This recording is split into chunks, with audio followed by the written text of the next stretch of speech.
Hello everybody, welcome back to Doggo Card Reviews. We are back here with part 3 of our Princess Connect ReDive set review.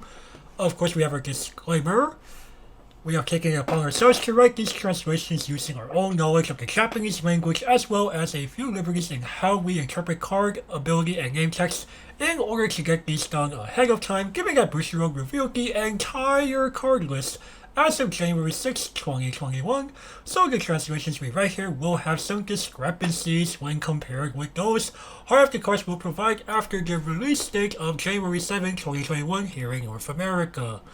And with that, we'll begin with card number 1 of Red. For someone's sake, Carl, 1-0, 4500.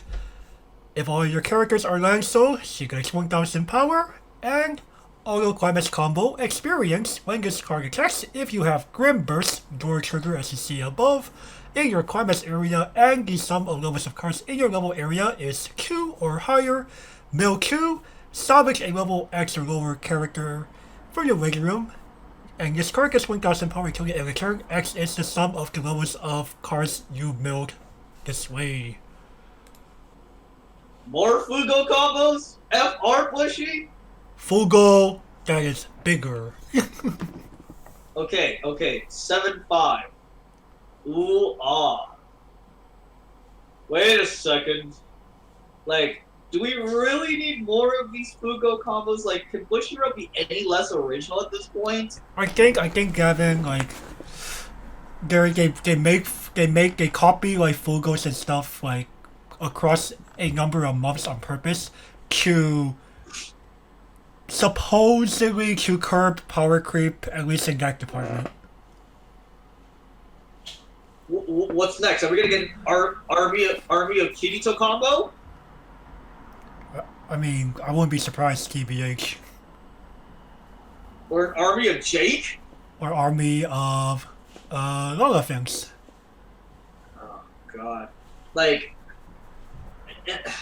I know, it gets a little old when we're seeing like the same card with slight variation from set to set. like this is getting old at this point. Like It's getting old, and you know, the one thing that like allows like Princess Connect specifically to stand out more is at least like they're using like actual attack names. You know, Grim Burst is Carol's Union Burst, so that's something, I suppose. That is her specialty. That is her specialty technique from the anime. So yes. And the game. Don't forget the game. So and you know, at least they're making, like, I believe the 5/5 clause is also a copy pasta from Fugo. Yeah, it probably is. But Fugo game require experience to do his thing. Yeah, and also another thing, like, well, this is a slightly nerfed version of Fugo because of the experience requirement. Now, experience, as we've seen, is not hard in this set. Right, you purposely want to play a higher count of threes anyway, because, well, let's face it, there's some pretty good threes in here. Pecorine. If you really want to, you got the Kokoro support. Right. We also have the Pecorine support. Yeah. Like, we've already seen quite a few good cards that require experience. You know, of course, experience is the fakest requirement on the planet. On top of that, we also have a card that can fix it if push comes to shove. Oh come on! You if you're not completely brain dead, you don't need to fix it. Right. But you know, it's there. It's nifty. It's there if you absolutely need it, or if you get fucked. But even then, like, 2 or higher, it's like there's a reason why this is not 3 or higher. You know, to actually not lock it to level 3s only. But right. Come on, Bushy. The player base will level up on a level 3. Like, more often than not, yeah. Like, the difference, if this said level 3 or higher versus level 2 or higher, nothing would change. For the most part. Literally nothing would change. Like, I mean, it's kind of one of those things where I just go, look, it's boring. This combo is boring. Like, we've seen this on a goddamn trial deck. Yotsuba combo. Right, though, don't. I think we should say that, the quintuplets trial decks were definitely a bit of a. They were pushed. They were pushed, well, I was trying to go more of. They were more of an anomaly than anything. We saw cards that we probably won't be seeing in most other trial deck pluses. Clean cuts? You want? Okay, a clean cut I could see happening actually, but like full go combo was actually kind of like what? Commanding strength? That digs? We did get we got the actual commanding strength in Kaguya-sama. What's fucking next? Power of Smiles? Oh my god, is it Power of Smile ends up in a trial deck before the end of this year? I'm done. Oh my god. Like the power creep, we have entered Yu-Gi-Oh territory. And I don't think Weiss players are ready Yu-Gi-Oh territory. Where games are decided on fucking turn 2. No, look, I mean, luckily Weiss Schwarz mechanics don't work that way. Overall. Yeah, all 8 CXs are on the bottom. You're dead. Okay, you don't know that. You really know that until you start getting towards the bottom of your deck. So, which means there are more. That means way more than 2 turns have passed. Right, but you're probably deceased by then. You're probably deceased. But like, back to Kaoru here. She's a victim of boring design. Like, this is Bushi playing it safe. To be fair, Gavin, I think Carl as a character in the Princess Connect franchise is Saigon's playing it safe. She has cat ears, she's a magical girl. What more other tropes do we need? She's also voiced by Rika Tachibana, who also voices by Kao from Dedemas. Like, I mean, have you seen The Sims? Like, The Sims didn't even care that she got married. A deal breaker to a lot of people. It's like The Sims didn't fucking care. So I'm just going, what? But like, what? Like, I don't think there's a single unreverse combo at 1 in Princess Connect. Period. Like, except the trial deck one.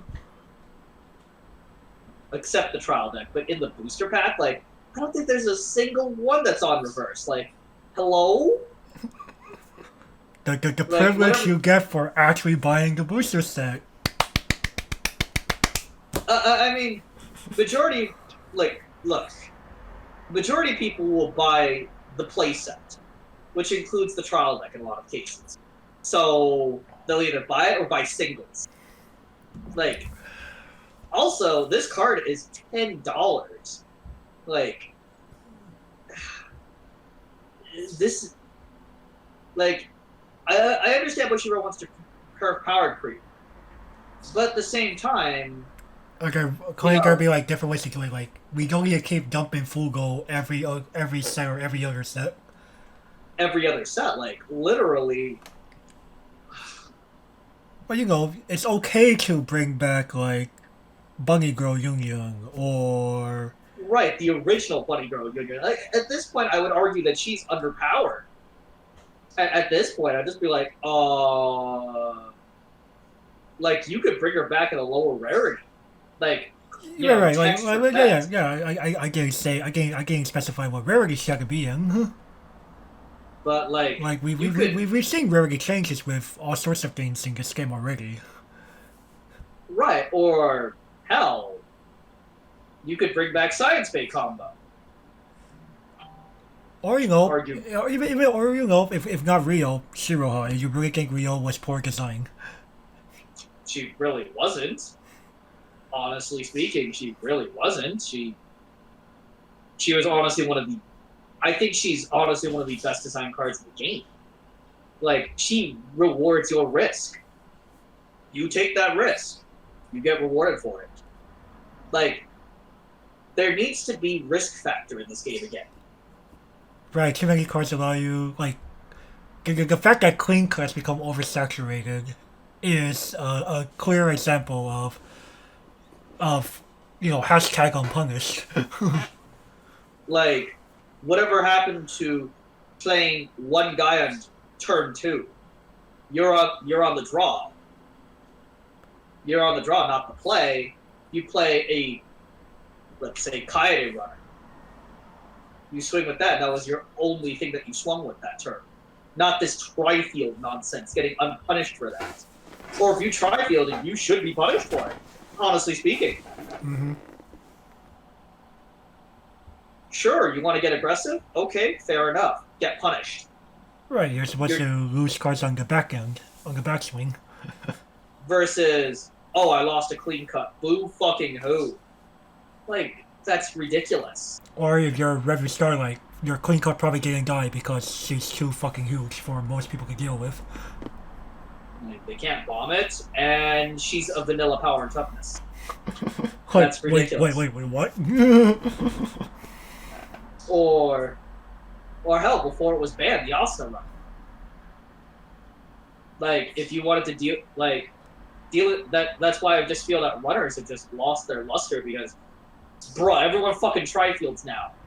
Your runner's fucking dead regardless what you do. Like, it's just become so ridiculous now. Like, remember when Avenger was like the hot thing for Fate? Yeah. Well, now everybody can replicate what Avenger does. Like, and not hemorrhage life for it. Like, Fate got a clean cut.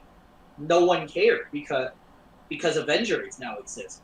But Avenger is so good now that, like, Avenger used to be amazing. Mm-hmm. Nowadays, everybody can replicate Avenger. Which just makes, Fate even more lackluster to play now. Right, Fate used to stand out like quite a bit with cards like Avenger. As the king of the tri-field at 0. That used to be one of the big selling points behind Fate. Now everybody does it for fucking free. That's ridiculous. Mm-hmm. On top of that, like, we don't even have we're running, like, as we progress, we're just simply seeing fewer and fewer cards that can truly punish tri-field, even like original tri-field. Just because, our combos stop saying on reverse, or fewer and fewer of them are. Like, so few cards are on reverse now that literally Bushiroad wants to shove any interaction out of the game, period. Again, I could bring up the devil's advocate argument. They want to make the game more accessible. I get that, but accessibility and turning off your brain are two completely different things. Right. Well, let's see what happens further down the line when we approach, because we are less than a week away from that big presentation. That is true. We of course, chances are they're not going to announce anything like big in terms of like project design. I doubt that, but I really hope that future sets do not continue down the rabbit hole. The rabbit hole of, okay, which profiles are we recycling this time? Like, come on, there should be. Like, okay, recycling's okay, but do we need to recycle the same small number of them? There's like many other profiles we could recycle. Right, like hey, my girl. Or hell, there's design space that hasn't been implemented yet. Unimplemented design space that possibly implement and try out at least. Yeah, experiment. If it turns out to be too much, okay, just don't repeat it. Like, example, y'all stop doing Shoko for real because y'all thought Shoko was setting a bad precedent. I get it. They reprinted a GIMP version. Spoiler alert. Right, but again, it shows that Bushido could experiment and not really face long-term consequences. Right, because there's so many goddamn sets coming out. Like, okay, cool. It doesn't work for one set or title. Fine. Just simply change up the formula. Cool. Fixed. Right. You know, we're starting to see more reversals on level 3s, which I'm really liking. Yeah, that's a good thing. Now bring it back to level 1. Right. Mm. But anyways, Kyoru! Fresh and subtle. I begrudgingly have to give this the playable rating. Yeah, you can't. Fugo combo It's too solid. It's too solid, and like it's good first deck because you mill and you have a build selectivity because you are gonna fill that waiting room a bit. Right. I'm gonna quote Jarbarker, someone that I generally disagree with a lot. There's no reason to dumb the game down, and I'd like to avoid dumbing the game down when possible. Like, that is something I actually agree with. I actually agree with Christian Jarbarker for once. Jesus fucking Christ. I actually agree with that man for once. Hey, sometimes you know what they say, Gavin. What was it? An enemy of an enemy is my friend, or something like that. Yeah, the enemy of my enemy is my friend. There you go. Alrighty, next. Alright. Alrighty, cat-eared magical girl Kyoru. 329K. Well, we have the smooth brain condition, boys. During your... Oh, god damn it, this is fucking mesmerizing water goddess Aqua. It is indeed Aqua. Literally, I'm not even going to read the rest of the card because literally, I've never... Literally, even English players should know who Aqua is. This is very true. Oh god fucking damn it. Do we need... Okay, we're going... You know what? I'm not even going to talk about the card. Back to ranting. For fuck's sake, we don't need more of this shit. Oh yes, we need to have that card up there for the Kage problem again. Oh my... Oh! Of course, this was printed after the Kaede problem was published, but at the same time, I'm just going... Oh! Like, oh! It makes me want to choke a bitch. Like, dude, we don't... Do you think we need more of this? Honestly speaking. No, this is too much. Like, okay. Like, Ichika and the Furball are fine. At least you can't just magically summon them.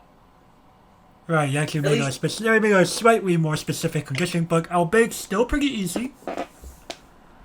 It's not that hard. Right. And this is part of the dumbing the game down. I'm just like, oh god damn it, do we need more of this crap? Like, this makes my blood boil. Like, I'd rather this be Yun Yun or Shizu. Or even Hanayo. Yeah, one of those profiles. Like, I'd rather give this. No more Aquas, no more Kages, no more Tokas. Like, I'd rather deal with fucking invincibility over this. At least with invincibility, you know, they had to work for it somewhat. Yeah, not just okay. I've heaven forbid we get a profile that actually says smooth brain invincibility. Okay, I'm fucking done. I'm fucking done if that happens. Oh my god, no. Oh, I feel like the old man at this point. Oh my god. Oh. Yeah, I went through these cards and I'm like, man, like, okay, again, we get it. Go for older profile, go for tried and true profiles because you want to mitigate power creep, so you can just replicate these across different Neo Standard titles. In a nutshell, that makes sense, but we don't need to keep making the game Okay, I'm just gonna go ahead and smoke some weed and read my manga, and then okay, play the game with my brain turned off. Like literally, you could play this game high as a fucking kite and still do decently.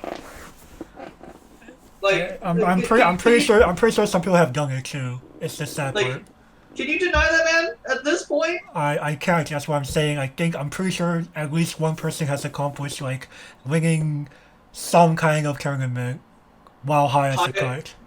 high as a fucking kite. I would not be surprised. Like, oh my god, it saddens me. It saddens me. Like when I first thought Aqua was okay at best. Having played Aqua, oh hell no, this card is amazing. But for like the wrong reasons. QQ grabbing at myself. Right, I'm just going.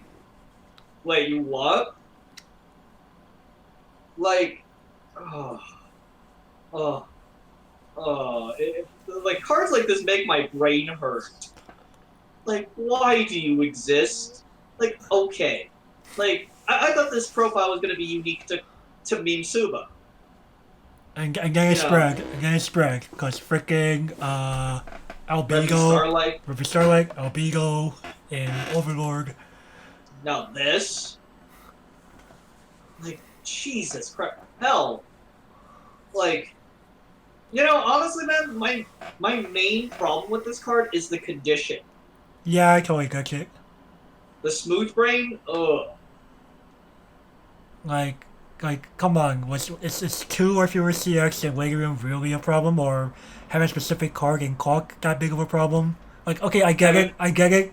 Mirai, Ticket, Chica, and Yo were a big fucking mistake. I totally get it. But, Right, but under the sky Kurumi, was that really a problem? No. no one plays that card. Exactly, they rather play Toka. Or heaven forbid, 6 or more. Was the last time we saw that in Love Light Sunshine Set 1? Yes. Oh my goodness. And she gave him heal. She gave him heal if I remember correctly. I was gonna bring up Osamatsu-san, actually. Oh, yeah, true. Osamatsu-san. Oh, yo, 5 if you requesting that condition? I mean, Fate players deal with that condition all the fucking time. Or hey, if you're really old school, like we're talking like early 2010s, if your opponent has 5 or more climaxes in waiting room. No, fuck that noise. Takane of the Ancient Capital. Yo. If you have a copy of this in level, experience Takane. Like, those would be interesting conditions. Like, Come on, Bushy. Come on, Bushy. Be more original.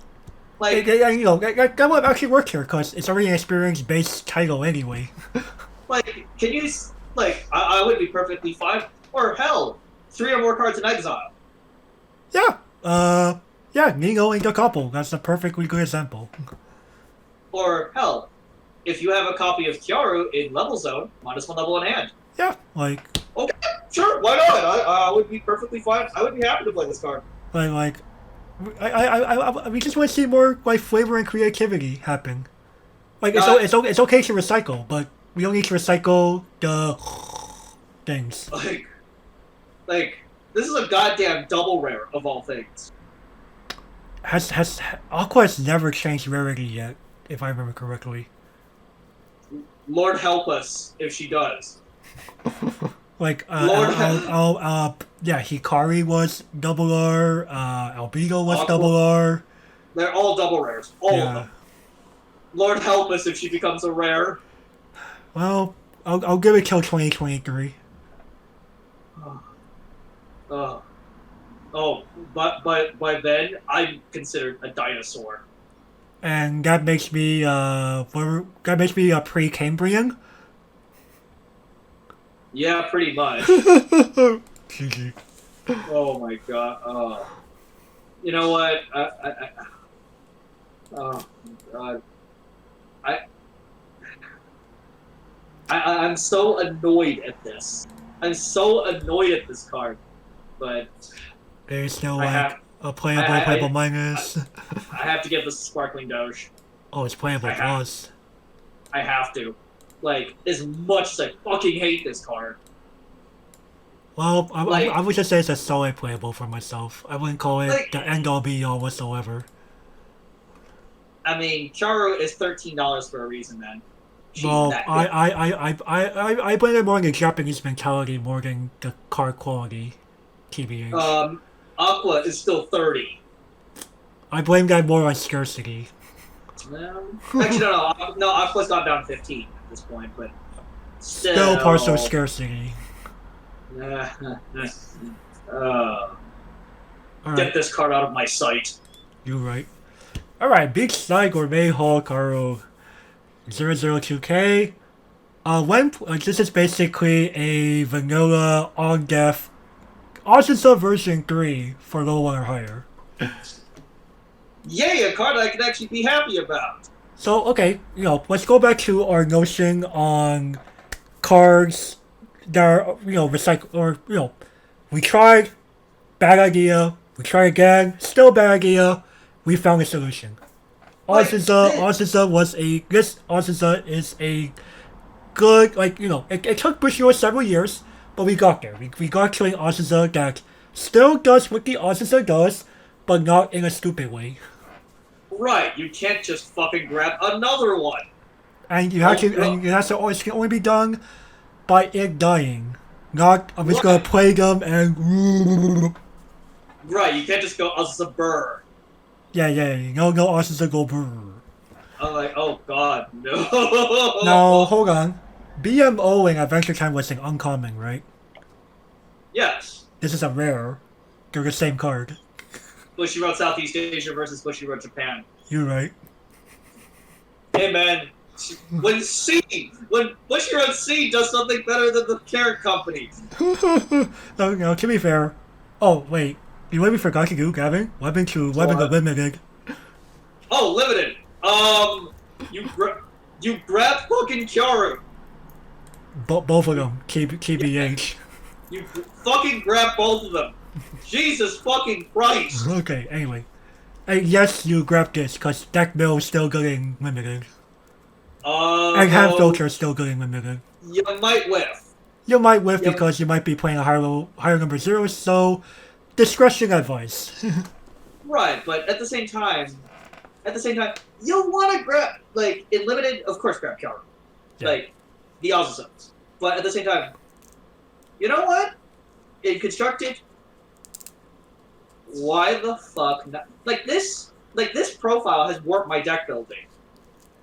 Like, this profile has warped my deck building before it's 1 and up. And, hey, that's fine. You play most of your game 1 and up. Right. I don't know why so many... Level 0 lost 2 cycles at best now? What? Question mark? What? You're shot to 1 instantly, man. I don't know what the fuck you're talking about. I don't know, man. What game have you been playing? The Unga Bunga is fucking real. Well, we'll talk more about that when we go over a certain tournament run. Like the Unga Bunga, like, dude, like I think you agree with me on this one. The Unga Bunga, like, this game has gotten so aggressive where if you only play one guy on turn 1 on the draw, you're probably gonna lose.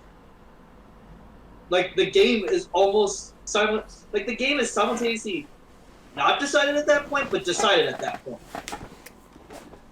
Like, your hand better be that fucking good, where you feel comfortable getting shoved to 1 instantly. Especially if you cannot kill your opponent's creature in response.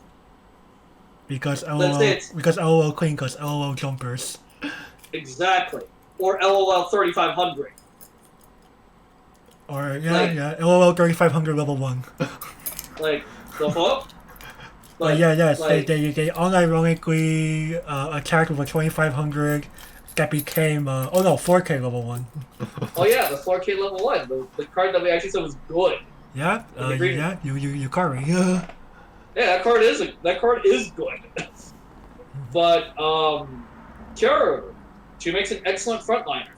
Yeah, Like like turn one play, Kyoru she's go. she's how I play like almost at any level. Period. Like give us the sparkling doge. Yeah, I think we just skip these playable pluses by default now. Like it's Azusa. You're high if you think Azusa does not deserve a playable plus. Right, right. All right, let's move on You're then. you're either high or not very good at this game. I don't know which one. I'm gonna give you the benefit of the doubt and say high. Understandable. At least high is a temporary state. True, true. Town Fortune Teller Shinobu 1045. This ability activates up to twice per turn. When your other land of souls enter the battlefield, this card gains 1,000. And when this card attacks, Surveil. Okay. Well, Sure. at least, she's a pretty solid beater. You can make her up to 6'5", and 6'5" surveil. Like, that's not too bad.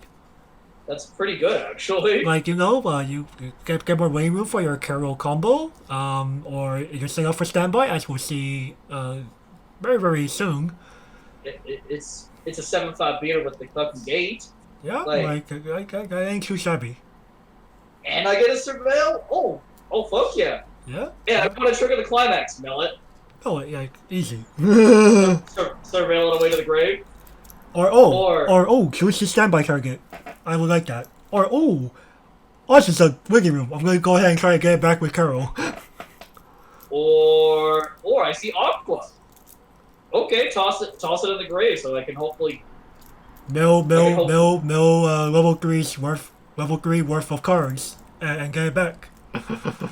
like there's so many good things about the Surveil. Like why aren't I don't see this card in anybody's list. I'm like it might be space TBH. Like Which is looked at the card pool? Hello? Like guys, your deck doesn't have to be 30 double R's. We get it. Double R's definitely have the better part of the card pool in general, but they can't compose of every card in your deck. Heaven forbid we ever reach that point, even in the largest Neo Standard titles. Not even the couple knows what that is yet. Yeah, well, I mean, they're getting pretty close, but they're not quite there. Well, what about double rare pluses? I mean, even with talents with double rare pluses, luckily, we haven't even with Conquer and Gotobu, we still have not seen a double R and above only deck. True. Because there's simply no reason to. Right. I mean, most of the double rares. If anytime it's gonna get close, it's probably quintuplets. I mean, Gotobu's double rare, half the double rares are ass. This is also correct. Half of them are ass, and the double rare pluses, there's one good one. The others are. No. I hope you're building around Best Girl or don't bother. If you're trying to sweat, Ichika's the only viable one. Yeah, that's what I mean to say. If you're trying to sweat, but Shinobu here, yeah. She's decent. I'm gonna have to get this to playable rating. This is your ideal secondary non-combo red attacker. I'm gonna go ahead and give it a playable minus instead, only because I think the tech option you could argue could be the level swapper instead of this. So most people play the level swapper instead of this. I'm just like, okay, man. If you use your brain for 5 goddamn seconds. Hey man, you don't need that sometimes RNG, sometimes your brain can't overcome RNG. Okay, that's fair enough. But at the same time, those are probably the games that you're losing. Damn. Those are probably the games that you're losing, man. I mean, luck has a bigger factor to play in this game than a lot of people like to admit. In fact, I want to do a scrapple on that. Oh boy. The luck problem. Alright. Well, I guess we will truck along here. Yep. Next. Sure thing. We have the Royal Palace Knight Order Deputy Leader Christina. Level 3 2 cost 9500 power. This is gonna be a mouthful, people.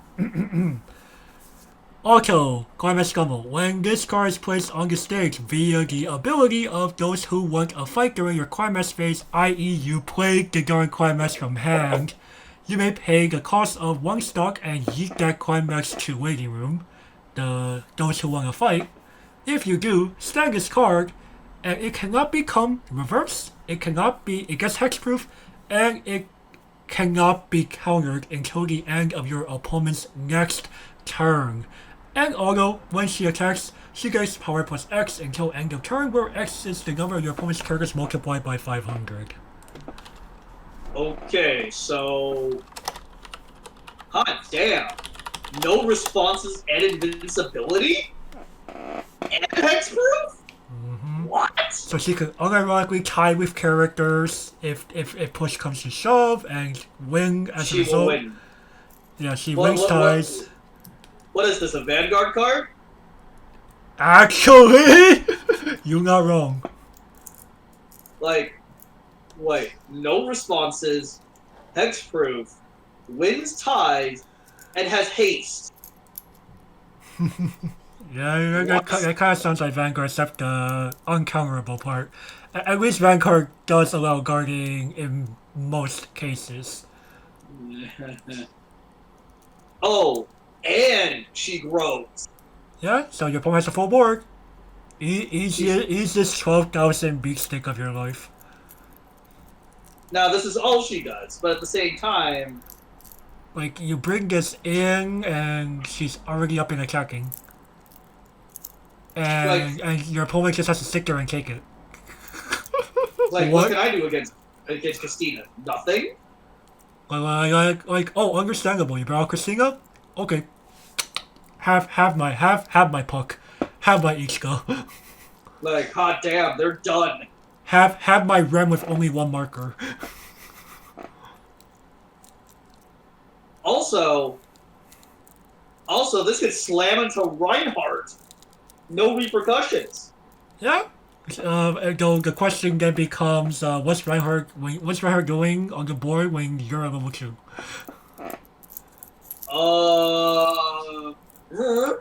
You rush your opponent hard using a standby deck. Hey man, I triggered every lane and they took it. Understandable. They fucking took it. Like, what can I say? They got kicked W. And all this for just the cost of 1. That's pretty stonks, if you ask me. Actually, no. Reading Christina feels like I just read a modern day mythic rare that costs like 6. I felt like I just read a 6/6 with a bunch of abilities on it. Yeah, that does constitute a modern day mythic rare in Magic. I feel like I just what? Oh yeah, definite bomb unlimited. You fight what's Christina's climax? Is it a rare or a common? I hope it's a common. It should be a climax common. Grim Burst should be the only climax rare. Okay, good. So yeah, Christina's easy to find and limited. Yeah, the character herself is a rare and the climax is a common. Easy. Like, would you play this in limited? If I could find both of them, fuck yeah. That's easy lane winging. That's easy board winging, which is what you want. Which is what you want in limited. And it's also a standby, which means, hey, look, I can grab unplayable 2/2s that everyone else skipped. Right. Because I'm the standby player in this case. That makes both standbys a common. Yep, both standby. Yeah, we will see a second standby trigger here. Spoiler alert. Oh boy. But yeah, Christina is honestly a solid playable. Like, Christina's really good. She's part she makes standby that much more appealing in this title specifically. Now, I wish. Now, Like you know, Busho, this is worth experimenting with. This design. like I Like I love this design. I love it. it's unique. Like we have not seen this before. Like okay, like we've seen kind of this before. We've seen Pay One put this comic to room. You know, we've seen it in Umi in Love Live 6th anniversary. But that's on a choo-choo, and And it did not give her all these different abilities. she does not read like a mythic rare from Magic. Right, She doesn't. like Christina's like a new take, and yeah, like okay, if this turns out that this is too busted, then you know we don't have to repeat all of this. We can just simply say standard, give it hexproof. Maybe don't make it unreversible. I think the unreversible part is just like you know, it could just be good for flavor reasons, of course. You know, people who remember what Christina did. But at the same time, I just go, dude, this card this card is great design. Like I feel that Christina isn't unfair at all. No, This, no, she rewards you for playing what is normally a slower strategy. and remember, Christina doesn't burn. She doesn't. She has no enter the battlefield ability. Yeah. All she is killing one of your guys for free and 2 damage. That's all she is. But that's all she needs to be. Right. Yeah, you can't respond to her, but Well, you're going stock neutral when you're doing this because you pay the one and you gain the one back. right. So, But that's perfectly but fine. at that point, do you care? Like, cool. I guarantee I got rid of an early play threat. Like, this is like I like that. You know, you're giving standby like an actual way to like oppose people who are like it could be like you know opposing like other people's early plays. I don't have to just play Kiara and just end it there. Right. I can play Christina and just be like, okay, sure. I have Christina's climax in hand. Sure, I'll play the climax, Pick a pay the one, one, bring her out. and start slashing. Yeah. Yep. Yeah, I'm gonna. I really like the design of this card. I really do. Mm-hmm. Man, what do you know? I am tempted to. I am tempted to. Mm. Oh well, I mean, I have to get this a solid playable. Yeah, I you know, I'll play it safe. definitely not the end all be all. I was tempted to give this the sparkling note. I was gonna be like, ooh. Well, again, I really like Christina's design. Yeah, for sure, you know, but you know, good design does not always mean one of the best cards. Like, No. Christina is definitely solid. yeah, she's fair, but she's a very very nice kind of fair if that makes any sense. Yes, she's fair and constructed, bonkers and limited. Yeah, probably pretty bonkers in the negative TBH. Like what? What do you mean I can't respond to her? Yeah, no responses. Bullshit. Well, shit, I guess I lose this the one early play I found. And you can't kill Christina in response either. Yeah, you can't. She's gonna remain there cross turn. Again, unless you use a non-red bomb. Then she's gone. Then she's gone. Like okay, you actually unironically play stock bomb. Understandable. Well, in limited, what choice do you have? This is true. Well, okay. I believe we see something in blue actually. Nah, well, she can't get Yoshino. She can't get no, she cannot. That's the one time where Yoshino does not become that good, and that's fine. Yoshino is plenty. Alrighty. I think we've come to enough about this card. I wouldn't call that coming, but okay. These ingredients: Kiara, 3/2, 10k. Experience: if you have 4 or more, this gains hand encore, and the character facing this gets -1 soul. Climax combo: when Noisy Days, the standby trigger, is placed in your climax area, and this is in your front row, you hit a cost of 2. If you do, mill the bottom 4 cards of your opponent's deck and deal X damage to them, where X is the number of level 0 cards amongst these. Oh. Yeah, so you know, not the true ICKO where it's just climaxes. No. This is the card I was alluding to earlier that I was going to rant about. Alright. Why the fuck do people think this card is good? I am severely confused. Okay, well, wait, let's break the card down. Let's try to argue. Let's try to see things from the majority's point of view here. Okay, a level 3 that you can bring out early with standby that gets hand encore and soul reduction. That's already that's solid in a nutshell. You can't disagree with that. Yes, but at the same time, okay. The hand encore part, that's great. Soul -1.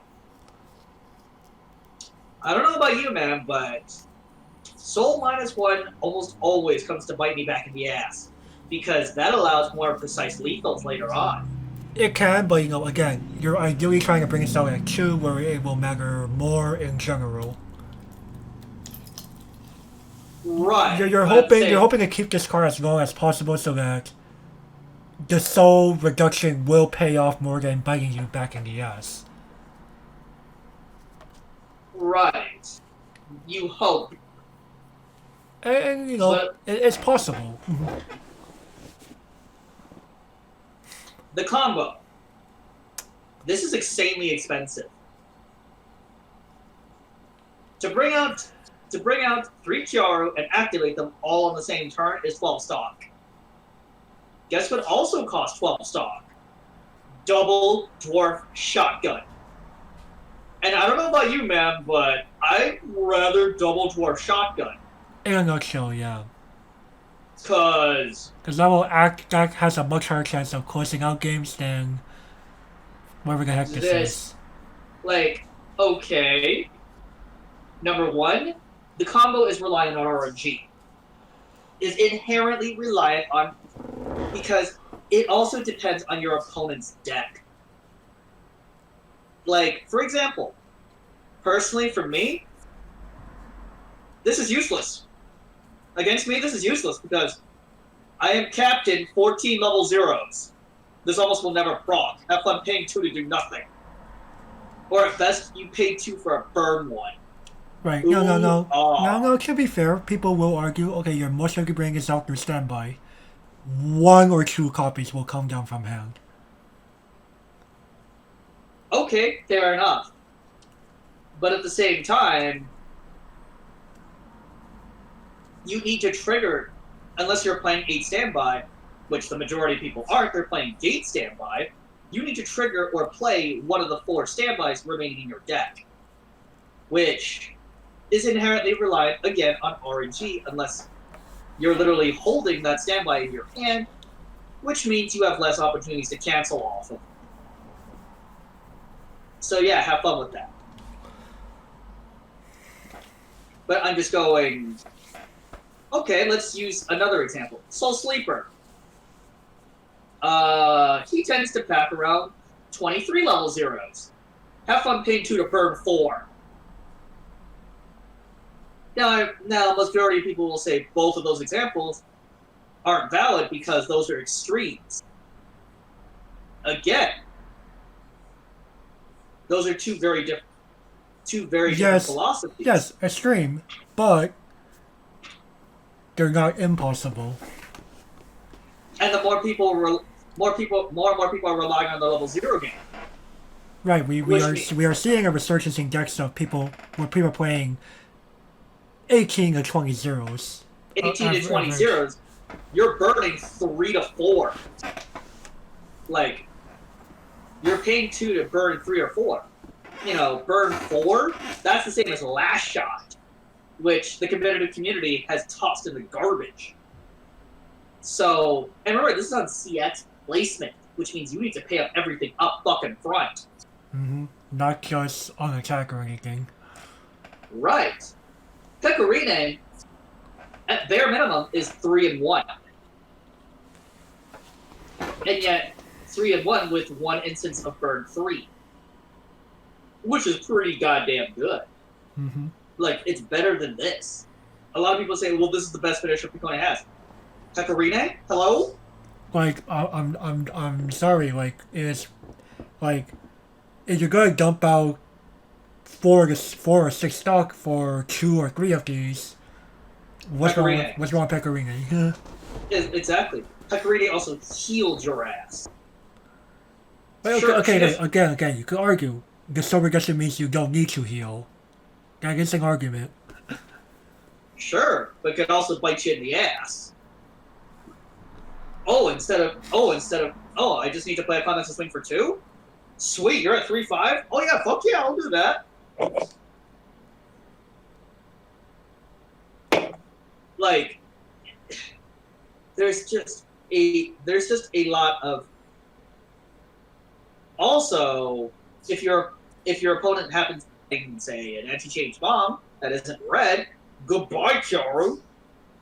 Your head encore doesn't fucking matter. Mm-mm. Again, there's just a lot wrong with this card. I appreciate Bushiroad trying to innovate. That's fine. Yeah, like, bottom, like, usually, like, Icy Tail Rage only checks for climaxes. I'd rather this be true Icy Tail rather than this variant. Because at least with Icy Tail, okay, I'm likely to get 1 or 2. That's fine. That's all I'm expecting from a pay 2. But, paying up front, man, I can see why Japan is not playing this. Japan would rather be playing the blue finisher. Because they don't like the all-in of Pecorine either. Yeah, more on that when we get to blue, of course. Yeah, well, of course. And I can see why. This is a thing where I actually agree more with what Japan is doing. But, of course, I don't like what Japan is doing either. As of course, their player base is extremely conservative. Well, I'm just like, I'm trying to kill you. Yeah. Here's everything. If you watch the average Japanese game, it takes quite a while. Here's a death ball. Die! Like, you're not going to see the average Japanese player go triple Ichika, you're dead. Nope. Like, they rather try to start the game out by playing Miku or something. Right. Or you'll never see a Japanese player even touch Dwarf Shotgun. Outside of like maybe Goku level. Yeah, I would argue even that no. You see some pretty spicy deck ideas in locals in the Japanese level. You'd be more likely to see Japanese locals. You'd be more likely to see Priestess. Oh, of course, more likely, but I wouldn't rule out the possibility entirely. But still, Kyoru. Oh my god, this. Is this a child of the screw brain mentality? I can't tell. It's a little confusing just because of what this card's trying to ask for. Like, this card has no edge of the battlefield. 0 edge of the battlefield. This doesn't heal me. The soul reduction. A double-edged sword, if anything. It's definitely a double-edged sword. If this was soul -2, okay, now we're getting somewhere. Yeah, but King at that point gotta say like experience minimum 6, which is still not hard. And you'd have to pay for it. And you'd have to pay for the soul reduction part. Right, at least like at the beginning of your opponent's attack phase, pay 1 and discard 1 or something. Right. But again, at that point, people would say, "Ew, this card sucks." Whereas we probably would have been able to give it at least a playable. Ugh. I really do not like this card. I'm just going, this is not a very good finisher.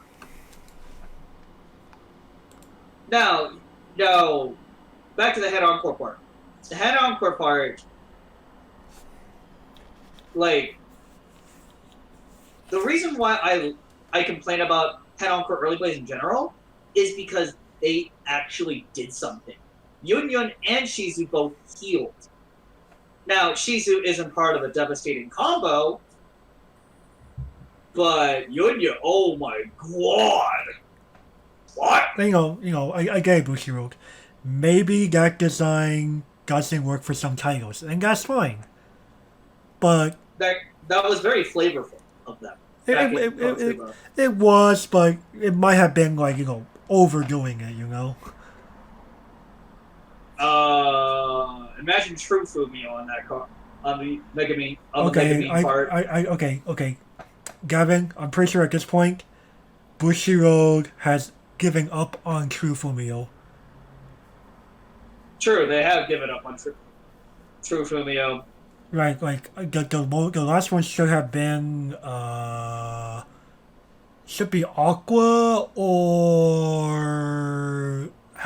should be Aqua. Happy Maker Rin was before.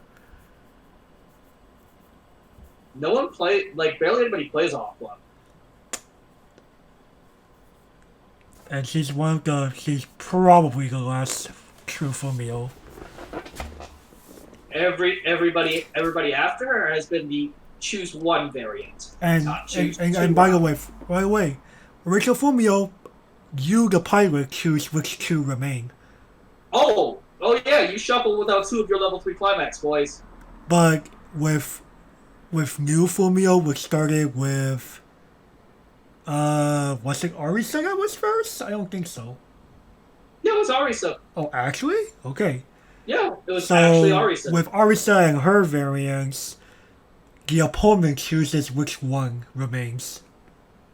You're right, cool. My roll one combo. I don't need to say anymore. Right.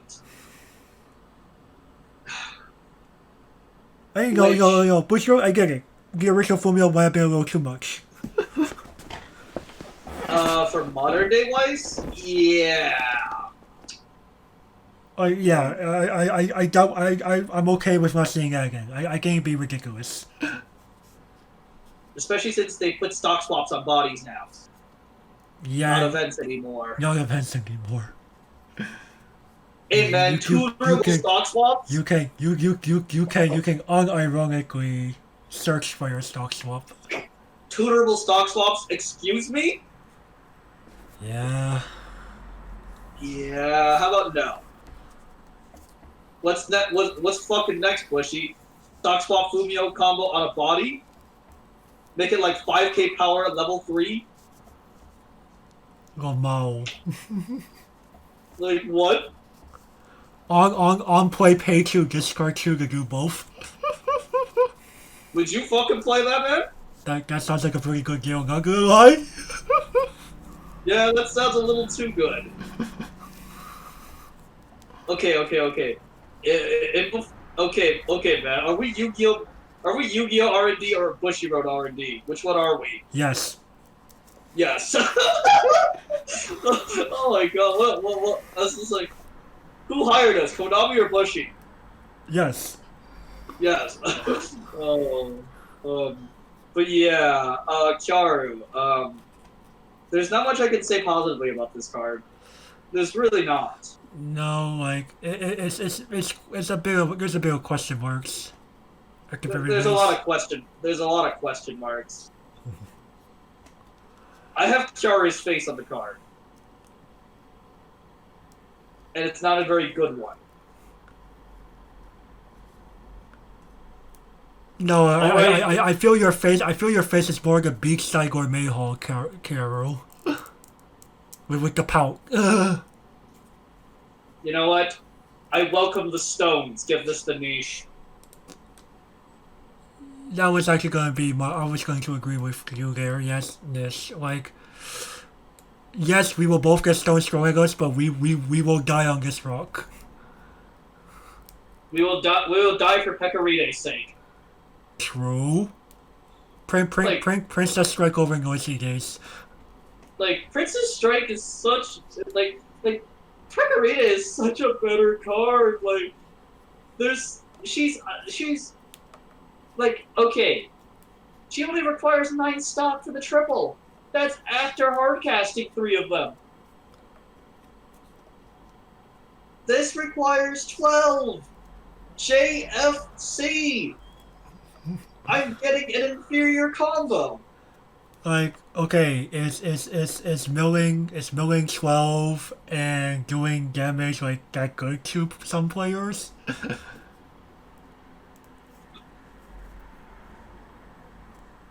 You know, I was tempted to invoke the apocalypse. Now I look at you going crazy.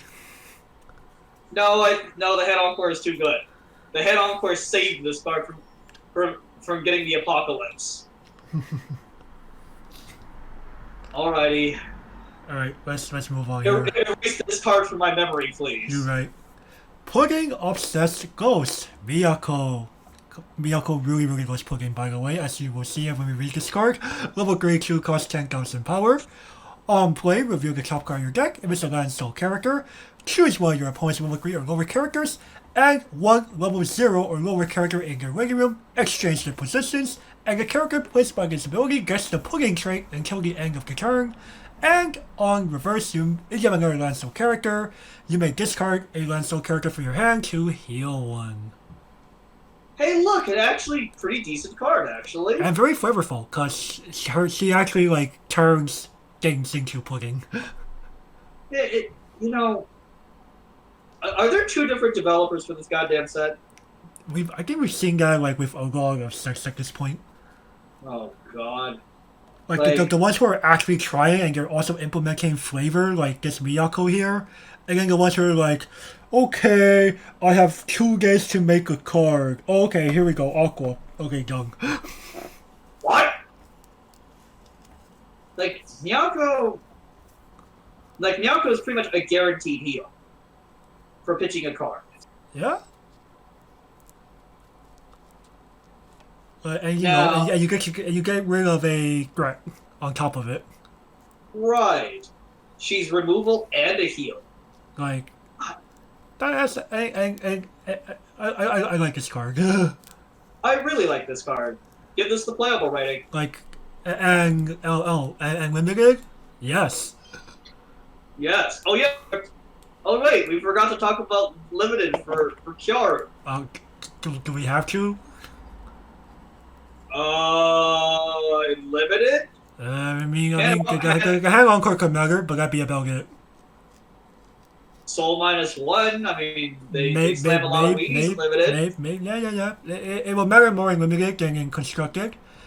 Your combo, No. if you're lucky, you get 1 off. But yeah, Miyako, pretty good. Like, oh, pretty fucking good. Oh, my opponent summoned their early player, their level 3? No? Alright. Remove that shit. Yeah? Let me kill the level 0 for free, man. Mm-hmm. Oh, let me pitch a card and heal. Yeah, I'll take that. Easiest heal of your life. Yep. And there's no anti-heal. By just simply turning someone into pudding. Yep. Yay. Give me some chocolate. Chocolate pudding? This guy. Hey man, what flavor pudding you like? Banana? Banana pudding sounds pretty good, actually. Actually, it does. Alrighty. Enough talk about pudding. Yep, next.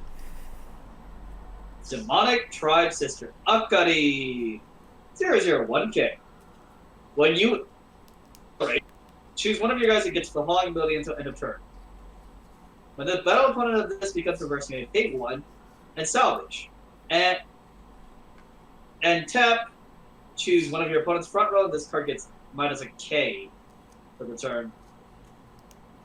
Okay. Oh. Why? I have to pain 1, hit myself, and get a reverse? It do be like that. What? This is one of the only ways that we are playing proper Weiss Schwarz, quote unquote. What? We have to use the dreaded accelerate clause. What cards even even have bloody accelerate. We will see one soon. Don't worry about it. I'm like, what? You want me to go ahead and skip right to it after this? No. Okay. It's not that far. It's not even that far down, so don't worry about it. Tap minus 1,000. It's I.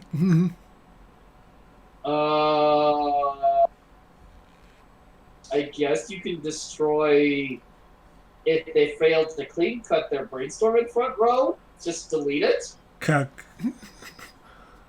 I mean, I'm grasping for straws here, man. It could be like that. Or you can help your clean cut by minus a kick. Yeah, I mean, there are ways to use this card, but Actually, no. You can delete that shitty runner from green that everyone's obsessed with playing.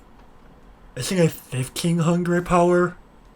Oh, fuck's sake! You tried. God damn it. Oh. They clearly they didn't give enough downside. Oh. You could at least delete Kokoro Brainstorm. If it's still in the front rows for some reason, yes. And then they failed to clean cut. They failed to clean cut forehead. Hey man, it could happen. Yeah, you're not wrong. I'm trying to think here. What else?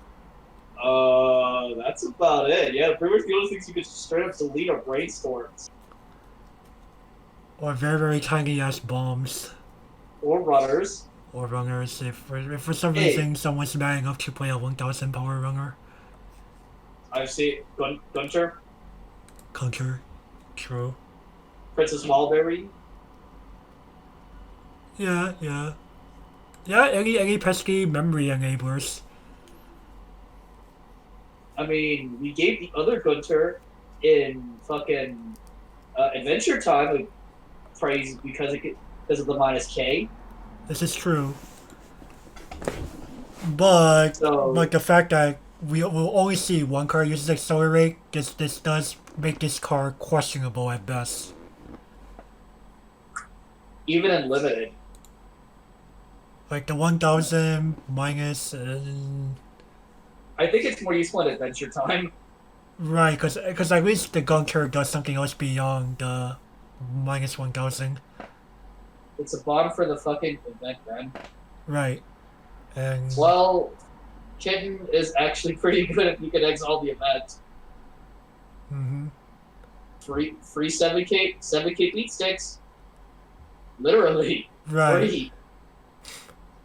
But, you know, all in all, though, like, I guess the power minus 1,000 is the main reason why people run this period. The question then becomes, I would say this, that's a spoiler alert, we will find a better back row card in blue.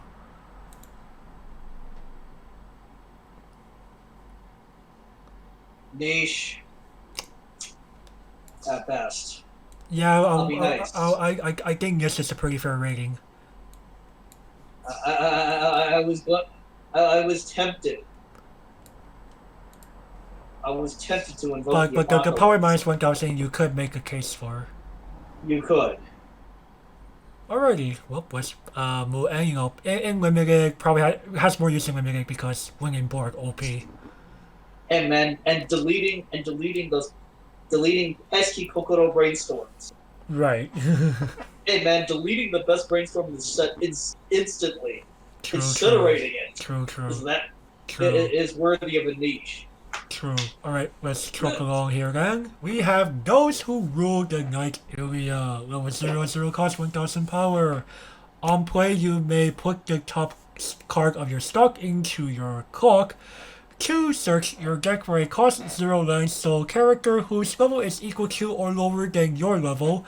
Place it onto any slot on your stage and shuffle your deck, and when her damage is cancelled, you may stalk her.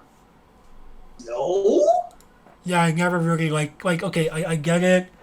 These are the budget quote-unquote rekeys in a way, but also like because of how many cards prefer to play cards from hand, really begs the question of, outside of like a weird Soul Rush deck, why? With the help of Kyoji. Doesn't this set actually have a Kane? It should be in blue again, if I remember correctly. Oh, okay. Yeah, it should be in blue. Uh, Well, well, as of today, you're no longer my master. also, why is this a Russian lolly? Well, yeah, true. Okay. Stop right there. Stop right there. I know what you're thinking. I know you're thinking. Stop. Okay. Also, isn't Iceberg a German name? Yes. So why did you say Russian? Oh no, she is Russian. She is Russian. She is Russian. But anyway, Ilya, you know, she's like a minor villain, vampire, typical vampire things. Which I'm just going, no? Right. Alright, well, let's move on here then. Alrighty. You get to read the other one. Demonic Tribe Sister Yodi. 1-0, 4K. This attacks if you have 2 or more of the guys on the board this game, she becomes a 6K. Accelerate. At the beginning of your climax phase, she gains 5K power. Holy shit, she grew. Yep, she could unironically swing for 11k with on reverse pay 1 salvage with her sister, Akari. Problem. Why would I play this? I already hit myself, Bushy. Why do I need to pay for the salvage? Like, does damage mean nothing to Bushy? Well, be glad you're actually seeing Accelerate for like the first time in ages. The last time Accelerate was playable was Excel World, man. Rip BB. BB. Love life. I know. I'm just putting a meme arrow in front of BB. Meme arrow. So you're still calling it meme arrow. Well, what would you fucking call it, man? Hey, it's actually now used for the quote function in Discord. Okay, quoting BB then. I'm just going. Play Lily White if you want to play fucking Love Live, dude. Memory Dex OP. Very. And Nozomi is actually a good finisher. Mm-hmm. And you can just play standby in a memory deck. Holy shit. Galaxy Brain. And you have access to original Fumio. Oh yeah. And you have an early play that's always big. You don't have to resort to Hanyo. No, you don't. And you don't have to hit yourself a group of times to do anything. Right, you only need to pop off like 1 or 2 of your rings. And guess what? Level 1 combo? What's a level 1 combo? Overrated.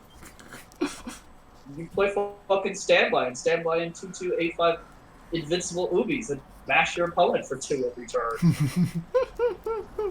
That's fine. Like the deck is the deck's actually pretty good. You can even and the thing is that you can even put Ellie the stock swap in as a tech.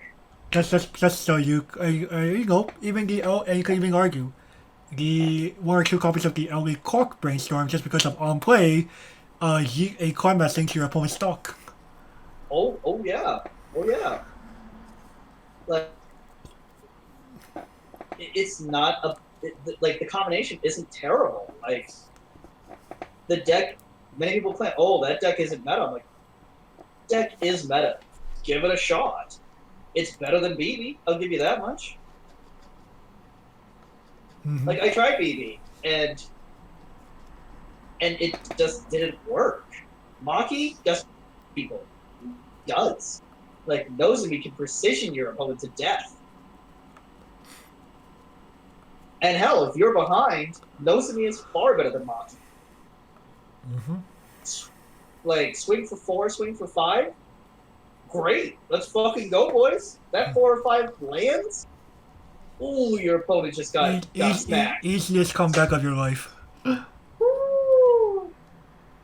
But yeah, Boy. back to Yuri. Well, she grow big. This ability to self-multiply.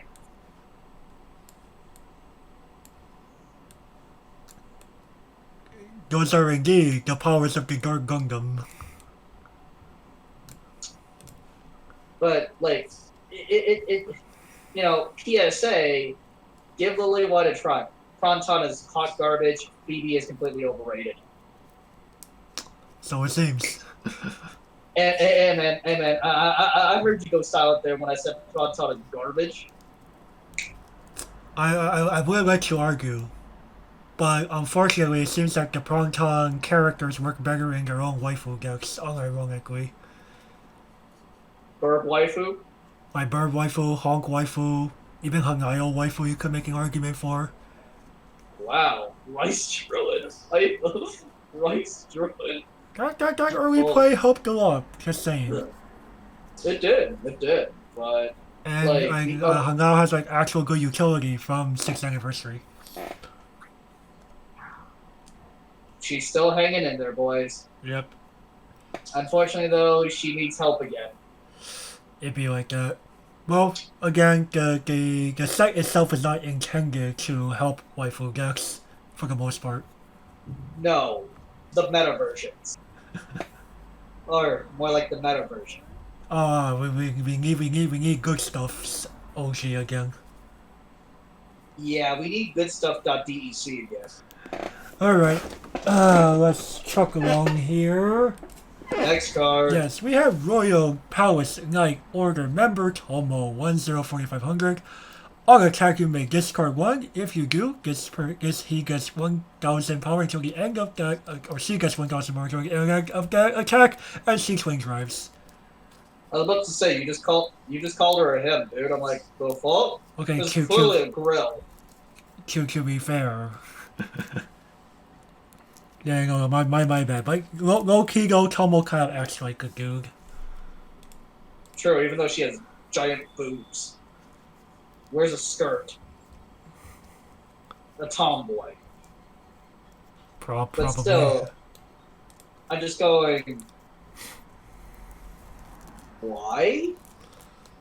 Like, okay, I understand it's pay one stock, but apparently, people, in case you want to go stock positive, here's your option. Yes, but according to Bushiroad math, 2 stock is a card. Well, we do have these things called priest keys. On play, stock a card from your hand to stock. True. So it's roughly kind of doing the same thing. You're ditching a card to get 1 more stock. I'd rather just play Priest Cheese at that point. Like, goes to a vanilla. Whoopee. Yeah, the minus 1000 to just simply become. Yeah, this card's design is kind of sus. Very sus. Like, I saw this in a few lists. I go, no? Like, damn, how desperate are y'all for stock? I'd rather play the Priest Cheese. And even then, I feel that not even decks that main Pecorine as their finisher should play this. Like, play the Surveil. You do yourself a better favor. Like, play the Surveil. Like, why would you play this? And in limited question mark, you have no reason to do this. Your hand's too valuable and limited. Yeah, that it's not worth getting extra stock for. Even if you are on Pepper game, like I can't see myself playing there. Can No, you? no. It's just like it's too costly for what it's really doing. Like This hand of mine is burning red. it's long roar taught me to defeat you. I'm sorry, but no. Like this card is terrible. It do be like that. Holy shit! Oh my god, dude. We've had 3 oops in a row. It do be like that.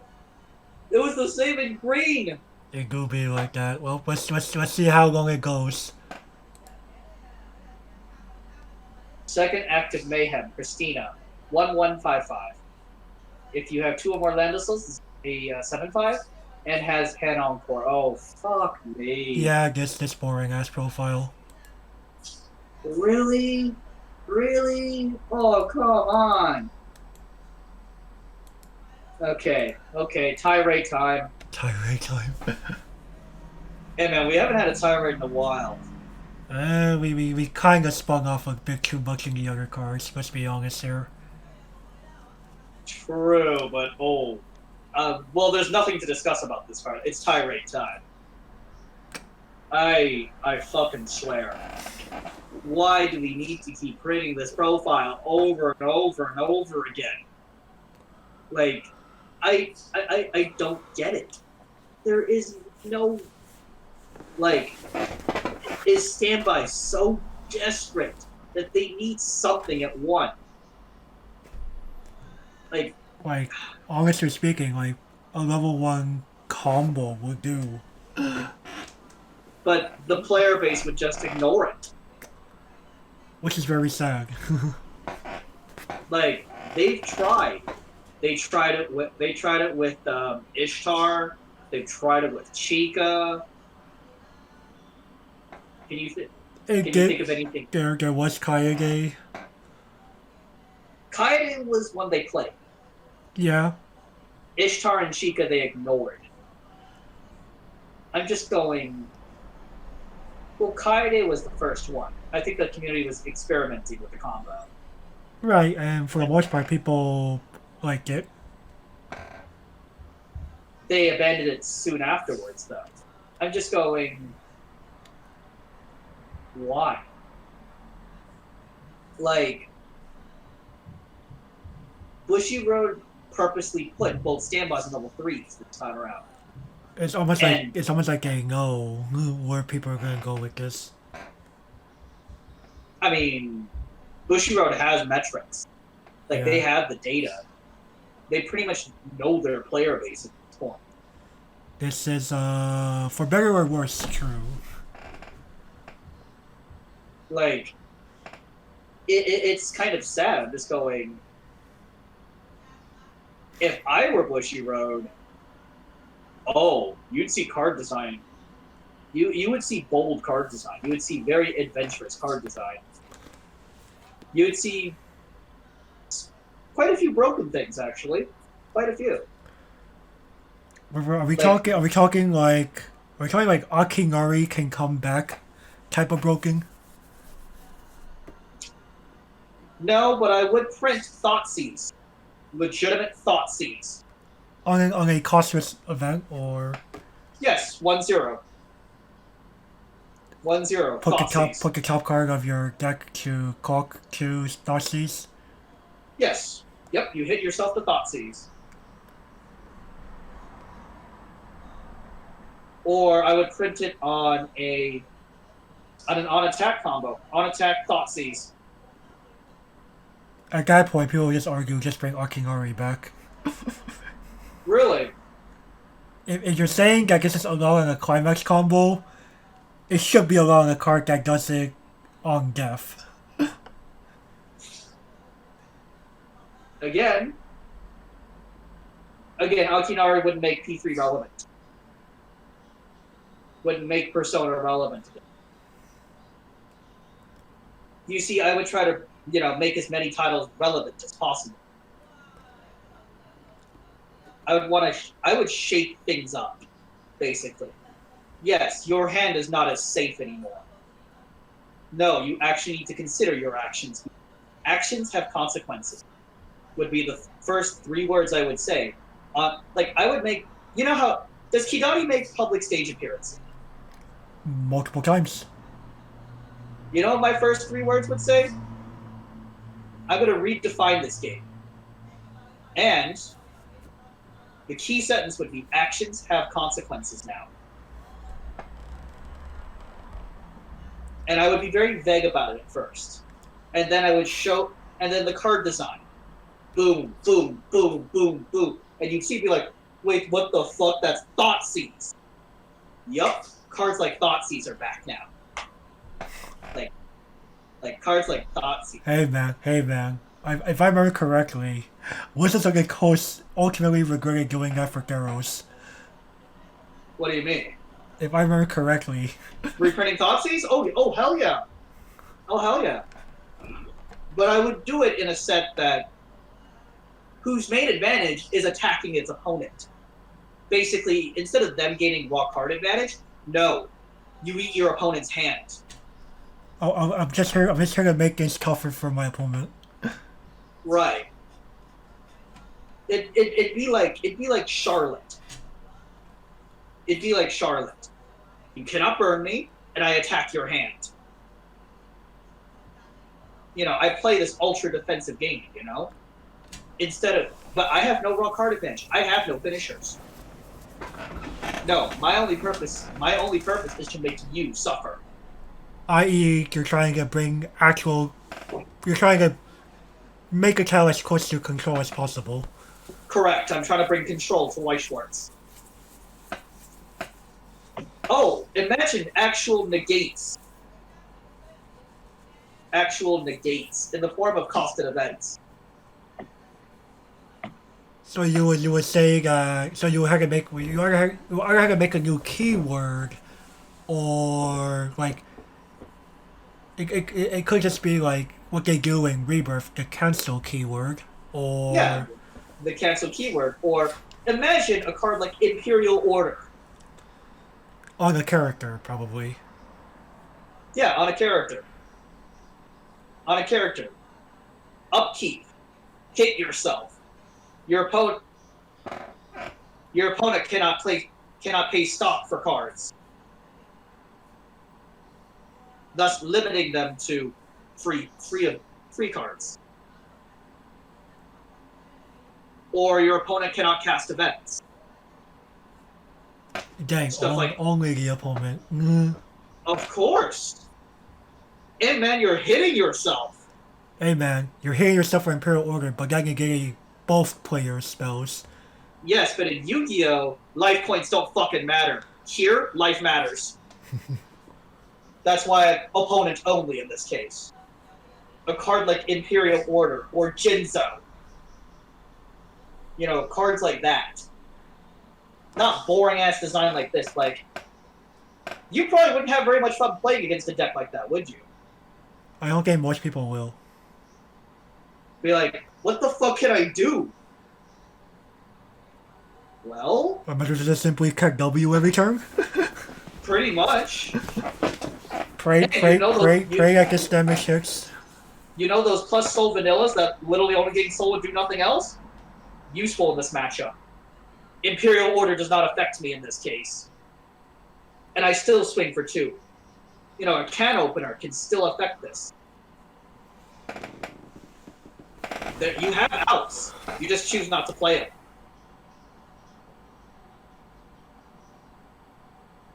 Like, again, people have the outs. They just choose not to play them. It's like saying, I refuse to play enchantment removal. Okay. It's just like, oh. Sure, doubling season go burr. Yeah, doubling season goes burr. Imperial Order goes burr. It's like, what?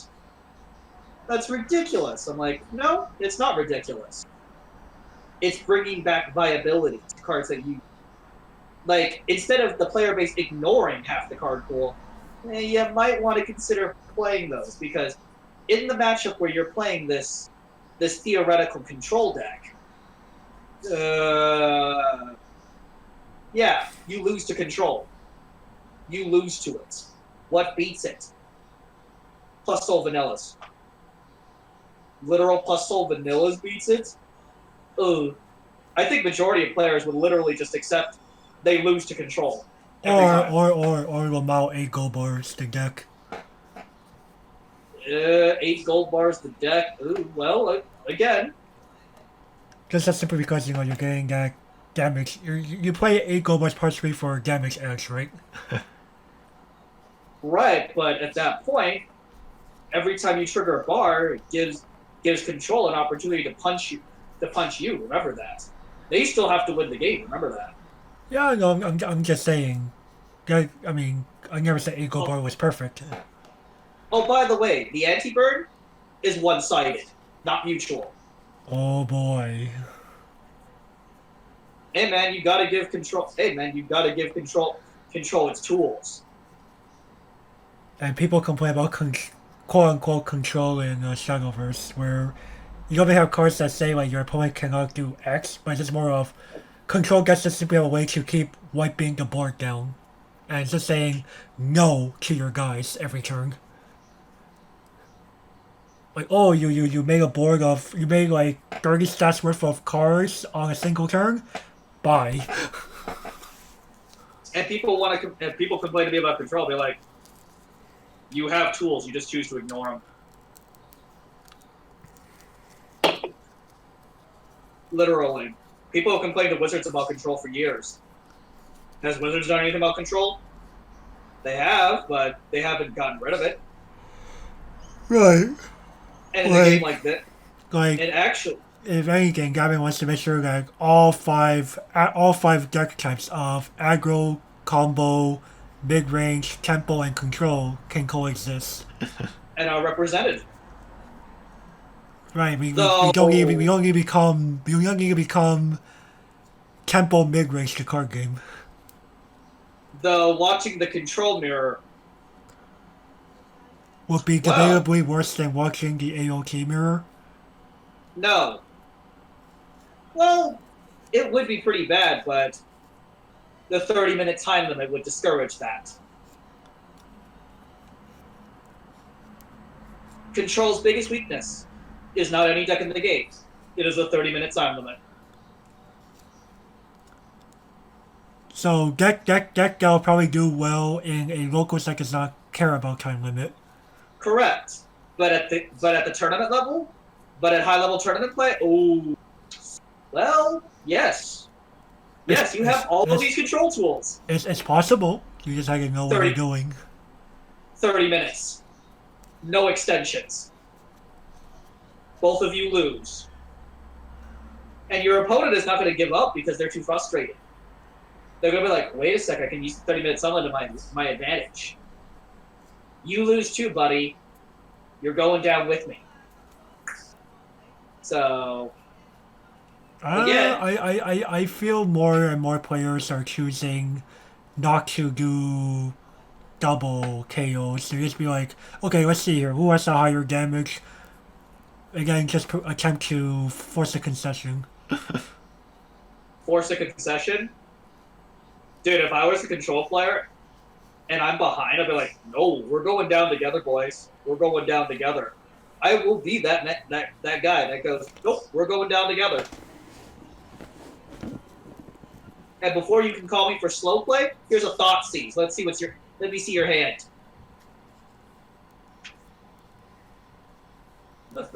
You know. Well, sure, I'm going from 3-3 to 3-4, but I don't give a flying fuck. I don't give a flying fuck. We got 2 minutes. Let's see what's in your hand. Yeah, get rid of that. Get rid of that climax. Get rid of that climax. And yes, I would word thought seize in a way that it gets rid of anything, including climaxes. It would just simply say, look at your opponent's hand, choose one card amongst them, and play it to the waiting room. Yep. Hey man, just be glad and I would put a 1-2 version that says send it to exile. Damn. 1-2 from hand to exile. Boy, Yeah. it costs 2 stock to put a single climax from waiting room to exile. And man, it's called 2021 Power Creep. F. It's called Power Creep, man. This is true. When you play an eternal format game, power creep is inevitable. Even in modern, I'd argue that. Well, Modern has proven to us that Kiss is very true. They unbanned fucking JTMS and Stoneforge. And Bloodbraid Elf. And none of them are a problem. Like, wait, Bloodbraid Elf is okay? Understandable. Yeah, because of Uro Titan's Wrath. Because of cards like Uro Titan's Wrath. Like, what? How did this pass R&D? Like, how did Oko pass R&D? we don't talk about Oko. How did Path to Exile pass R&D? Damn. Dude, you have to admit, Path to Exile is broken. How did Path to Exile pass R&D? Or imagine Swords to Plowshares going to Modern. Please no. Please no is correct because, wait, my big ass fatty got exiled for 1 mana, and all I got was 10 life. All I got was 10 life. Have you read Swords to Plowshares? I have. It's a fucking commander staple. Yeah. I'd rather play Swords to Plowshares over fucking Path to Exile if I had to pick between one or the other. But you would play both. Mm. Like Swords to Plowshares. To be fair, if you're playing in white in Commander, you have access to Wrath of effing. You have Wrath of God. Wrath of God's not even all like good, dude. Hey man, no regenerating. No, Austerity Command, man. Austere Command, you're right. Did you play both, Forehead? Or the one that says send all creatures to exile. It's from Kamigawa. Keck. But anyways, back to Christina. This hand of mine is burning red. Oh man, we actually get these off now. I really hate the card design. Yeah, I really fucking hate this design. Like you right. This time on Mobile Fighter G Gundam. Like, no mercy at this fucking point. Fair. Holy shit! It's a quad. Ooh. Well, let's see if we can continue. Let's move on. Oh god. Royal Palace Knight Order member Mastery. 2/1, 4,500 power.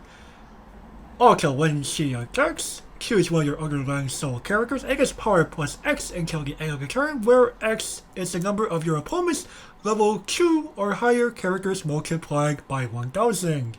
And she is a level 2 bomb. We forgot to talk about Christina Unlimited. No. You really want to pay stock for this? You really want to sacrifice a turn to stand by for that? I think I answered the question for us. Yeah, true. Alright, anyway. Okay, Matsuri. This card is very limiting. It is. You know what's actually sad? This card design means that on stage Remy from Bang Dream Girls Band Party is considered to be quote unquote too good. What does she do again? So she was a anti-change regular bomb because she's red, and on attack you give a character plus I think it was 1,500 power multiplied by number of events in waiting room. Well, Matsuri, well, actually, in Bang Dream, events are highly relevant, so yeah. What was wrong with Remy? I frankly don't see the problem. That's the problem. Like, this card is very restricted. Level 2 and higher? like, I mean, sure, your opponent might have somehow, your opponent might have 2 or 3 at that point. 1 in back So, row, 2 in front row, maybe? or if the apocalypse happened, they have 3 early plays. Well, outside of Ray effing 0, where else does that happen? No? Exactly. Well, your opponent might have sacked into 3 of them. Oh yes, let's imagine Goku Boom matchup, opponent saxing a 3 effing each guy and gave up every single card in your hand. It's possible, man. 3 11Ks. You're not getting past any of them. Have fun with that, sir. But that's a pipe dream, and we know that. Exactly. I've done double each cut, and I'm going, I have 1 card in hand. You're just like, cry me a fucking river, man.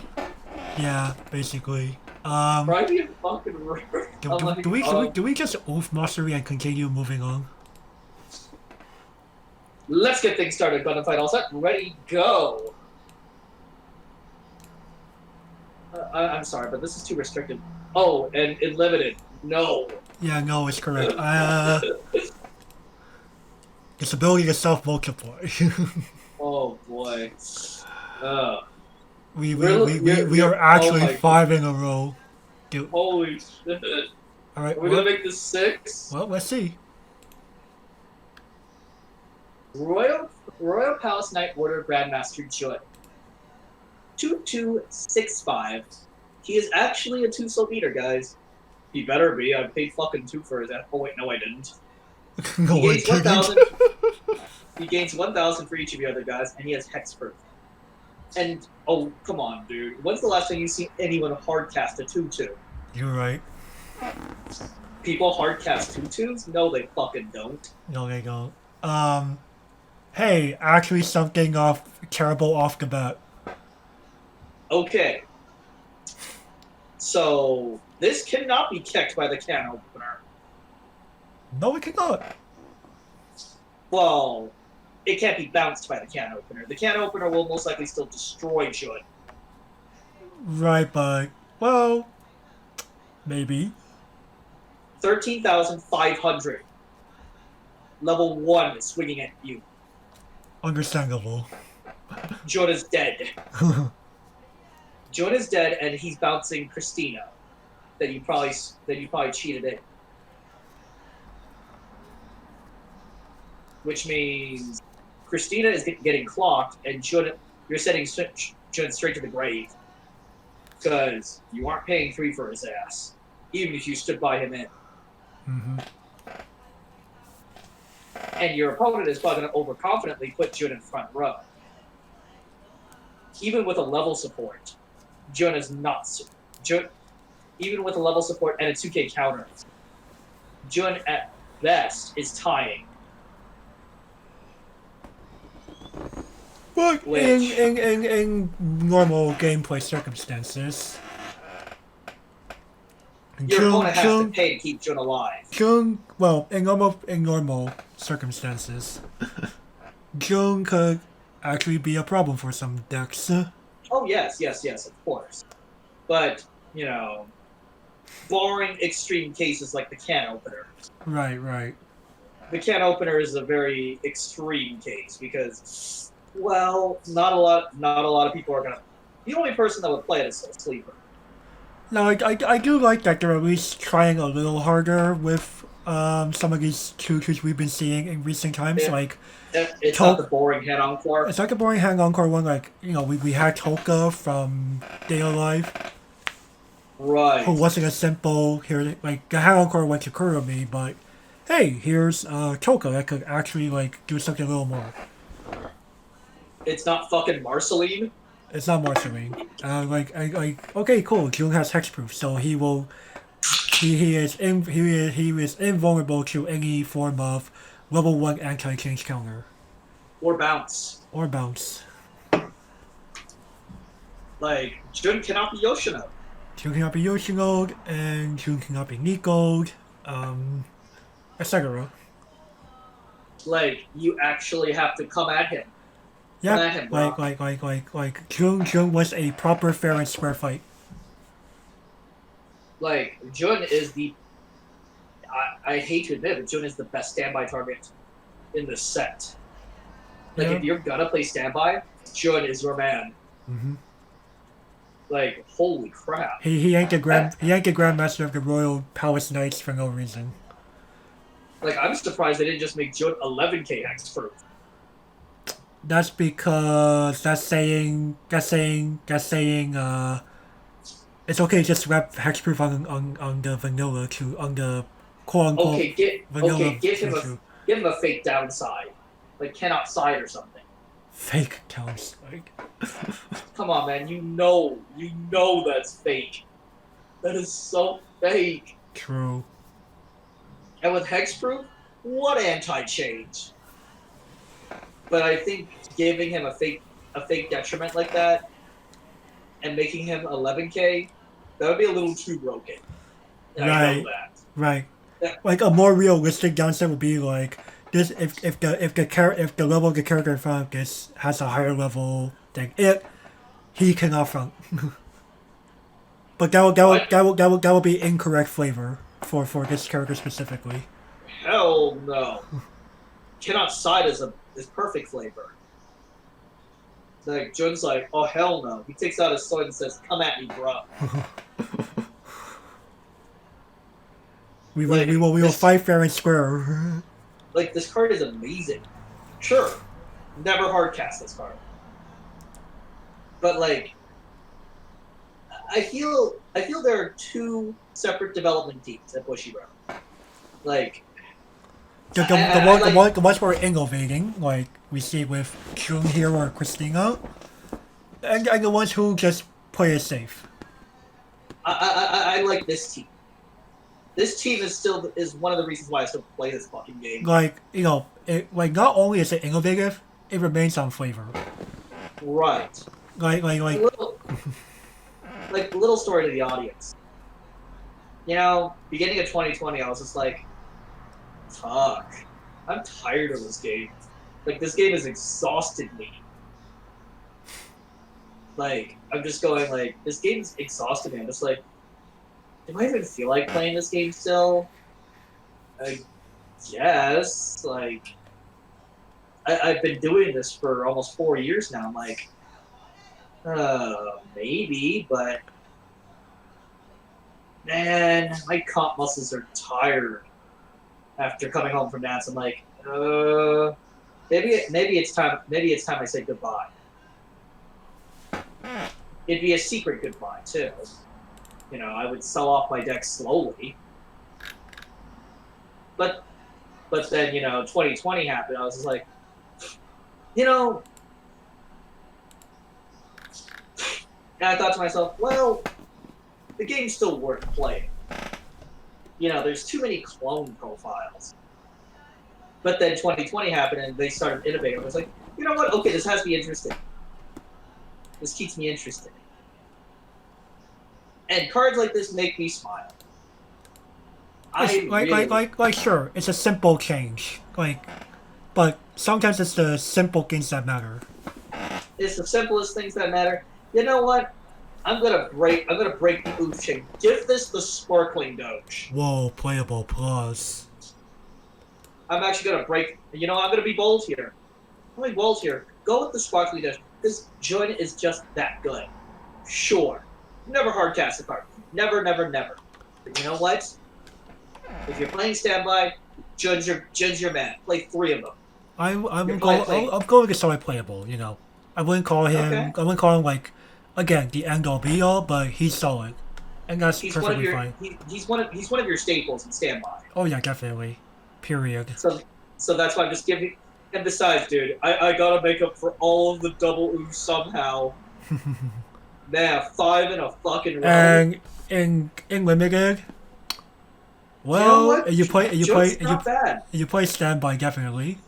And you will find plenty of standby because they're both climax common. Right, and especially if you start picking up a lot of standbys. Jun's an uncommon, so you gotta find, several per box. Yeah. And you know what? You could sit on Jun for the rest of the game. As long as you have have some counters in your deck, you're good. The 2K counter is a common. Yes, actually. Like, you could sit on this hyper defensive deck for eon. Mm-hmm. And probably have a good chance of success in a limited pod. Oh yeah, like I'd be scared of Jun if I saw him, especially at one. Oh dear God, how am I going to eliminate him? My opponent can't recruit. You know what? In limited, I might be tempted to pay 3 for his ass. I might be tempted. Oh baby. Be like, Jun has sat there for eons. My opponent barely eliminated him. Fuck it. True. I'll pay the trade. I'll pay the trade for him. I'll simp for Jun here. Simp for Jun. Tier 3 subbing for Jun. Let's fucking go, boys. I gave him playable plus for a reason. Let's go. Alright, fair enough. Alright, well, let's move on here. We now have Good Ghost, Miyako, 227k. Continuous, she gets 1500 power for each of your other land soul characters in the back row, and she has character hand encore. Deflation imminent. True. Like, we just went from one of the most interesting cards in the set to... Right. Like, okay, 10k hand encore. Okay. Like, don't get us wrong, we used to like these quite a bit. Oh, like, they aren't terrible. Right. Like, they aren't terrible, they're just boring. Right. We're seeing too many of them. I would be more excited over Marceline than this. Just because of Marceline's package, right? Right. And the fact that she's slightly bigger. Right. Or the 2-11k. I would be more excited to see that than Miyako. Like, this is going to be covered much more in depth later during the, you know what? Yeah, we're going to have a scrapple on level 2s. The level 2 problem. Like, Bushy Road cannot make good level 2s. I'm sorry, but they just can't.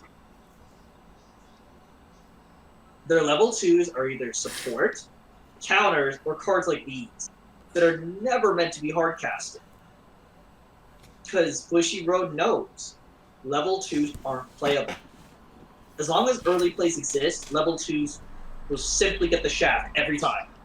And even before early plays became more prominent, there was barely a reason to play like actual level 2 game because you're forced to pay stock to like not really do much with them overall.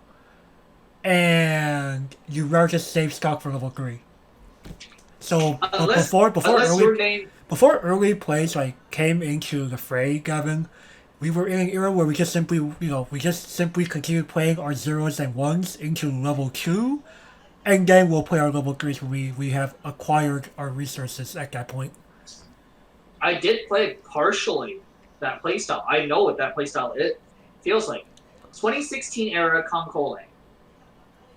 Yeah, like sure, you technically had an early play option in Tea Time Congo. No? You don't fucking play that card. That card's garbage. You just fucking slam Prince Oygen. You just fucking slam Prince. Getting advantage when you need to. Use that stock so it was a free tutor. But I'm just going, well, again, unless your name is Night Patrol Ridden Archer, level 2s aren't played. Mm-hmm.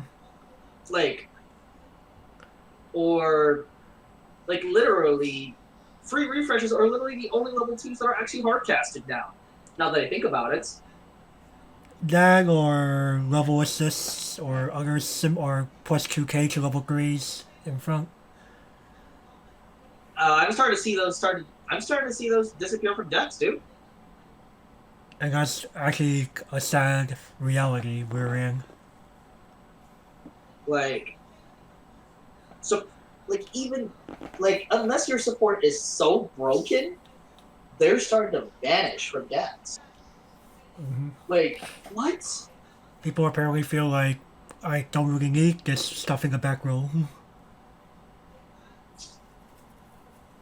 And with more and more anti-change bombs moving to level 1, it just makes the case even worse for level 2. Because at least Like, before they started shoving more anti-change bombs to level 1, there are people who are unironically playing level 2 anti-change bombs. I mean, sure. But unless you literally have no other choice, which modern day sets, oh, hell no. Oh, hell no. You have choice. Like, You well, use of early course, plays to crush early plays. level 1s, like the level 1 anti-changes were designed to crush cards like Miyako here. But again, your opponent paid 0 for that. And you paid 1 and you opened up a lane. Right. You opened up the lane, but you don't fucking care. That 2-2, the recurring 2-2 is now dead. For all intents and purposes, dead. Mm-hmm. Like, people still aren't playing Yoshino, by the way. I'm just going, what? Apparently, giving up 3 cards in the opponent's turn is not hashtag not worth it. But opening up a lane and taking extra damage is, apparently. So it seems. Like, hello? People overvalue hard advantage in this game sometimes and forget about damage advantage. The damage race really does matter. Damage is how you win in this game. I'm sorry, there is no Exodia. There are no events that say you win. Right, there's no... Yeah, and you can't, like, do any other weird win cons like Doomsday. Or the spell that says, if you have 200 more cards in your deck, you win. Oh, cack. Implying Like, Booster will ever change the deck construction rules. they'll never let you have more than 50 because they want to prevent that. Right. How the fuck do you even shuffle 250 cards, man? Isn't there a story of that guy who literally put his deck in a bucket and shuffled it that way? Sure, but... in a fucking bucket. I'm pretty sure that's a real story. Oh my fucking god. Bucket? A bucket. Because there were that many cards in the fucking deck. Oh my god. But And I'm you just know, going, and we go to Yu-Gi-Oh! The 2 guys that literally brought around like this long ass deck. what is it, fucking longer than a fucking Jersey Mike's Giant sub? That's Oh 2 yes. fucking feet long? Yeah, it's longer than that. Oh my god. And I can barely shove that roast sandwich down my throat. it's just 2 guys carrying like this long case of cards, and that's the deck. What was it, a fucking limousine long or something? Shit. Oh my, but like, It ultimately proved to Konami like yes, you need to put a fucking limit on how many cards people can fucking have in a deck. 40 cards, isn't it? No, 40 to 60. Oh. Everyone I know does 40. Well, because 40 is how you have the highest chances of drawing the shit you need.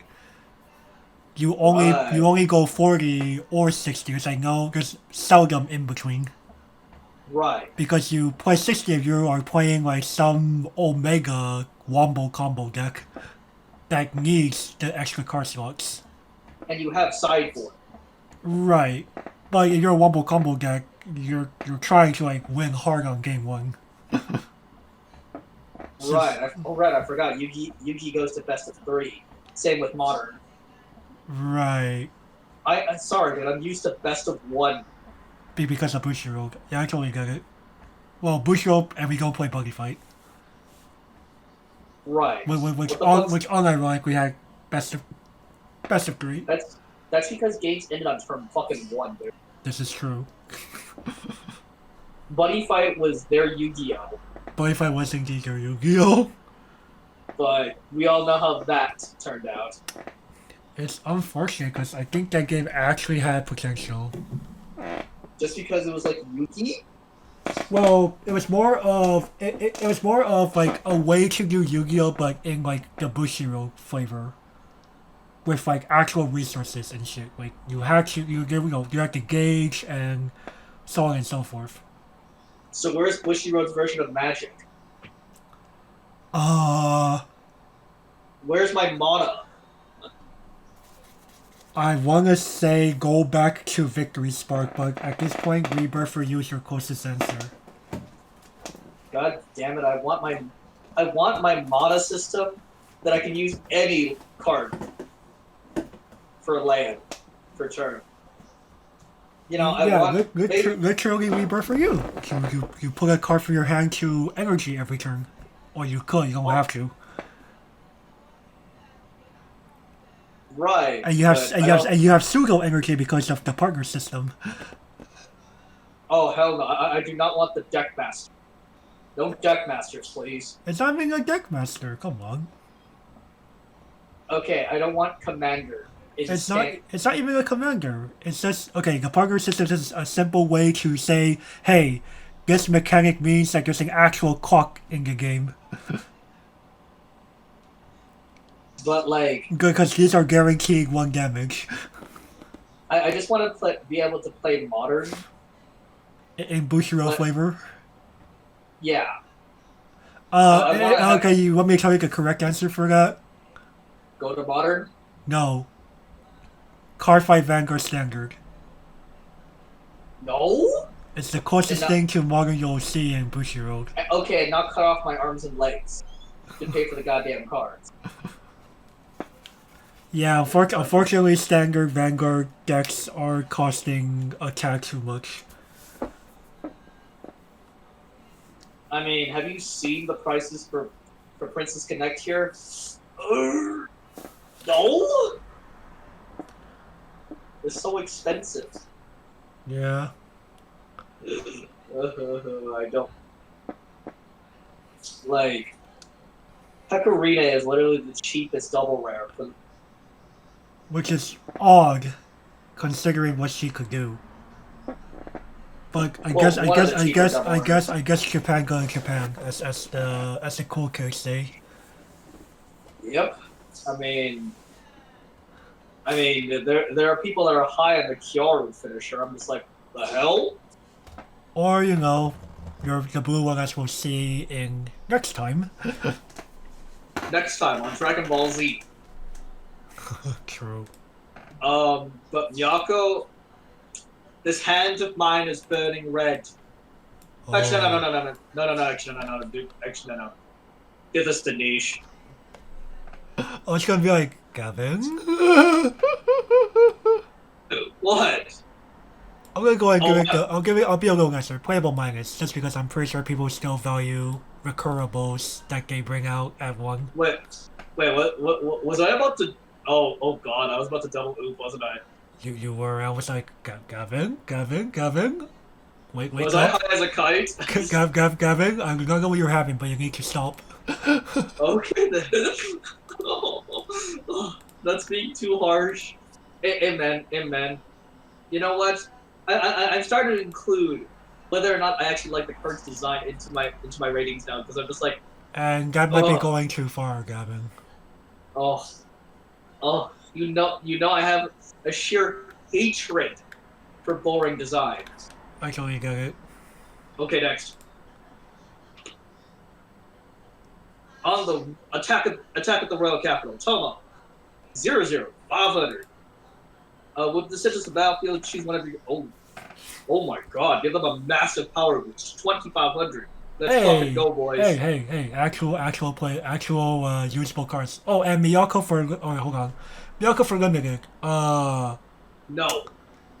Unless you see standbys, but you don't find Jung for some reason. Well, I mean, I, hang-on core has value in limited though. it does, but at the same time, just go. Well, okay, so Miyako might have greater value than Jun because of the fact that it requires you to have back row. That's all it requires. Right.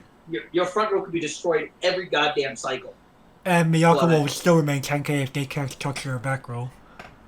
right, Which, which unless they're playing Hasune, it's fine. and they happen to have the gold bag. Right. Who the fuck is gonna pick the bag, man? I know, right? Hey man, spice it up. Alright, anyway, back to Tomo. Most limited players I know are pretty sweaty. No. Okay, Tomo. When did Pucci Mikan go to the gym? Jesus. Oh, I wouldn't necessarily call it Pucci Mikan just because Pucci Mikan, if you pump herself, she becomes like 3,500. Tomo, oh come on, Tomo's a 3K. Which is 500 under. Actually, no, that could make a difference. Exactly. If anything, Tomo tends to be used more to give someone else 2,500 power. You just can't. Right. You just can't go use this thing. Right. Oh, Charu needs help. Kaboom. Here you go.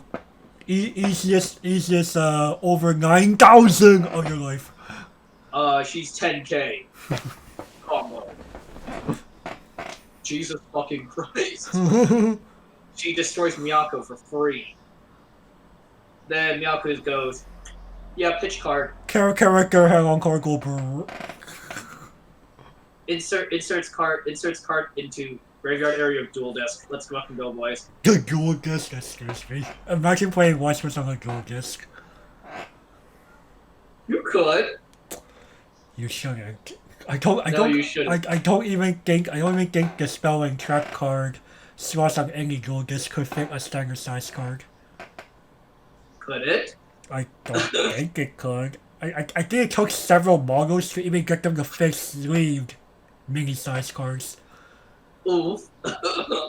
Because they were never designed for use with sleeve cards to begin with. They were designed for use with prop cards that were included with the dual disc. But could you imagine? Could you imagine like being able to play Weiss on a dual disc? That'd be too much.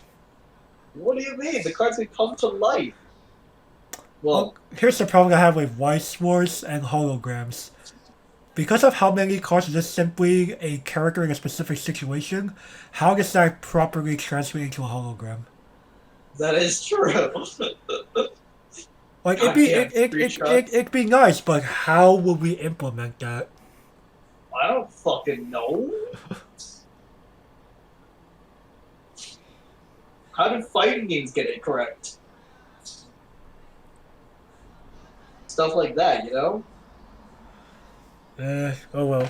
Yes, that's the question for another time. In limited, yes? Yeah, winning board OP. Go ahead, Kek W your Tomo.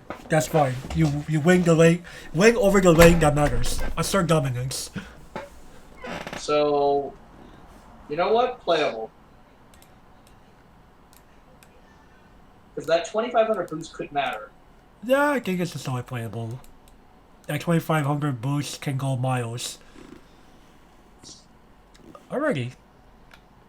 Let's move on here then. Next.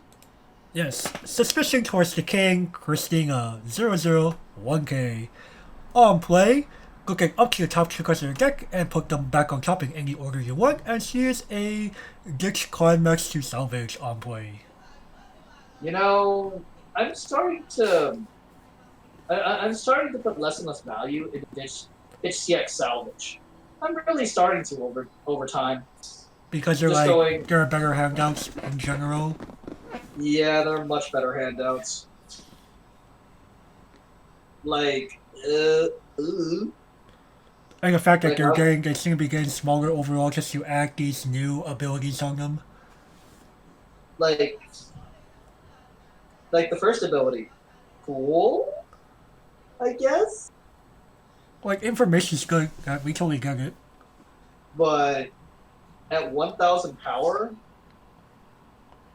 I think the last one I played, the last pitch CX salvage I played was Izan, Inkangaku, Yotsuba. With a 1500 with the an extra ability. But Yotsuba could punch you for 3. Right, of course, very RNG reliant. Right, but you hit it, XD. You hit it. Oh! I see an empty lane. Eat the quad. Let's fucking go. Eat the quad, unironically. Hey man, how many times have you seen that from me? Eat the quad. From that card specifically. Oof. I mean, you'd rather eat it than eat Bokoro for 4. Anyway, Christina, she's like, we already have the Carol Ozzy Mark III.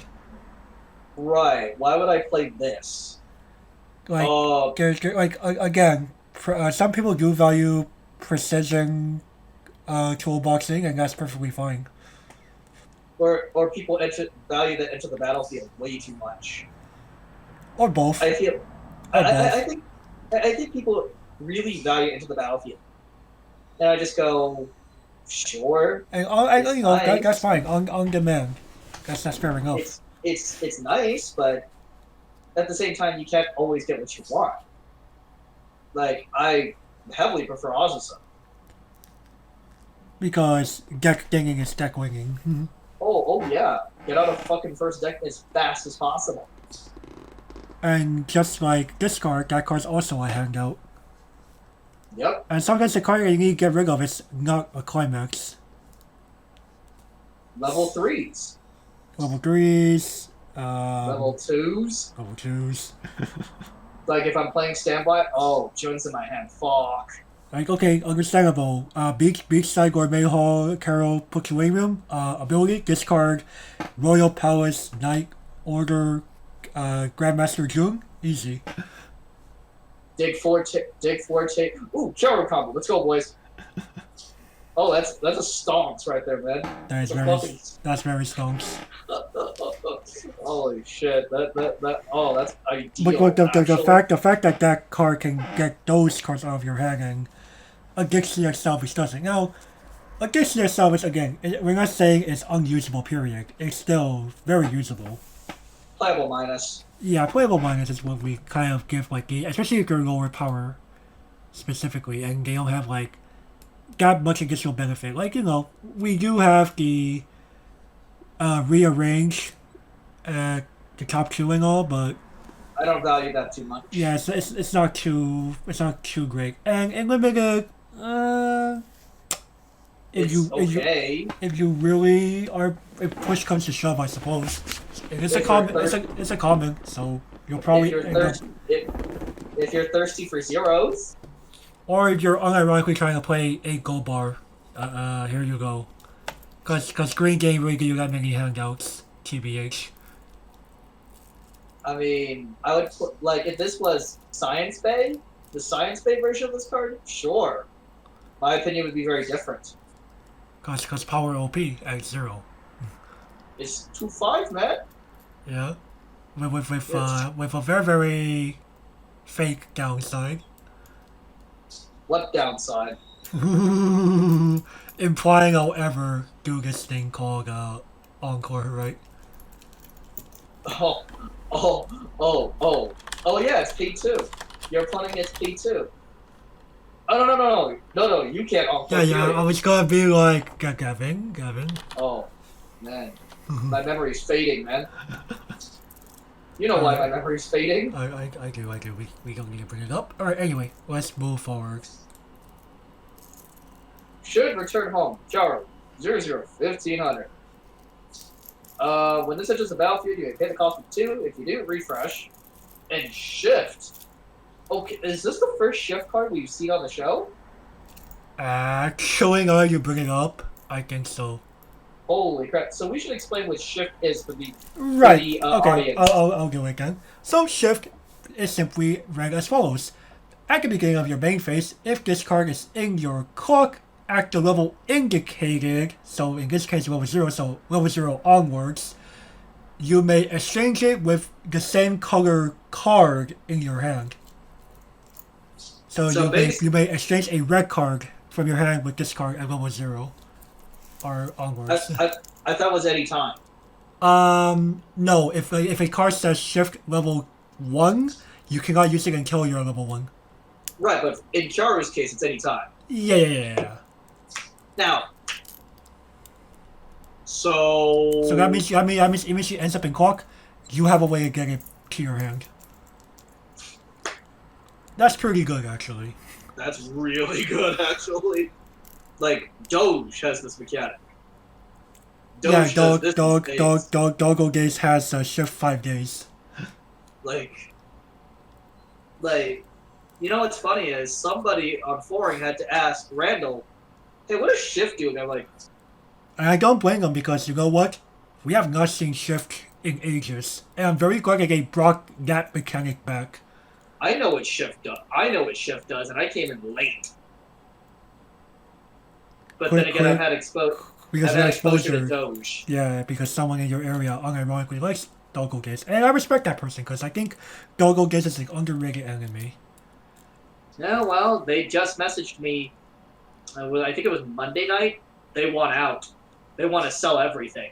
Oh my goodness, that bad.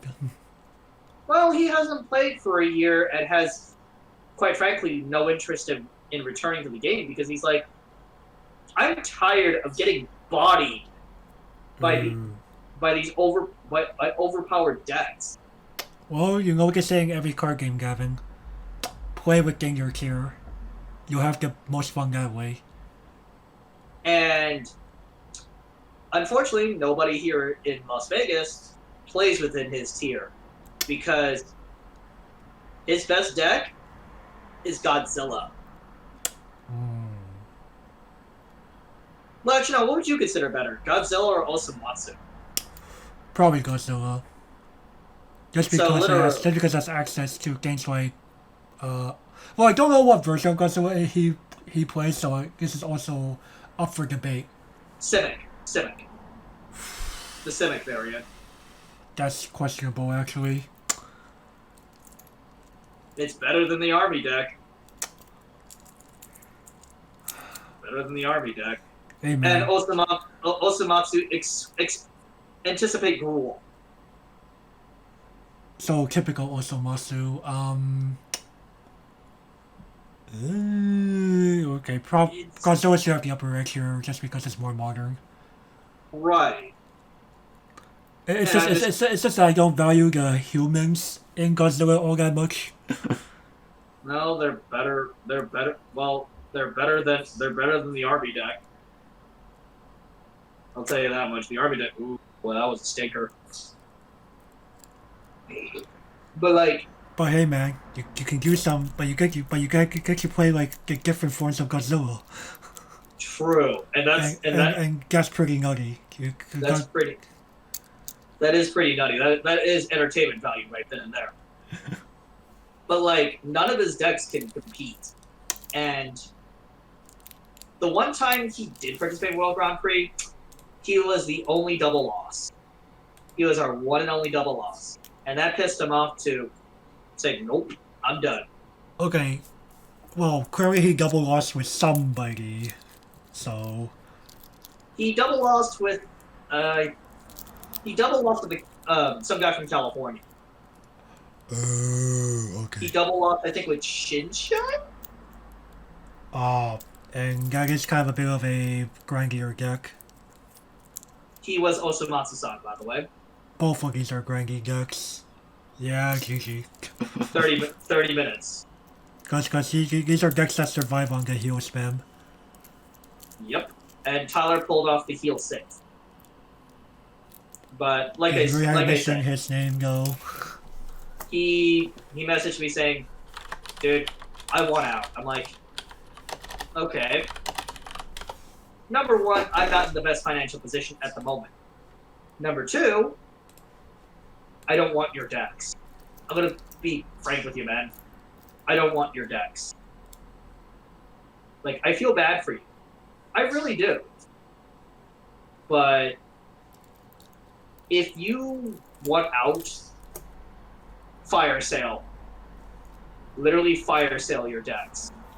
But I don't think it's even at steep discounts. Like, you might get a bite for Godzilla, but man. It's gonna be difficult. I mean, you'd be surprised with what some people want these days. There are people looking for all sorts of old shit. True.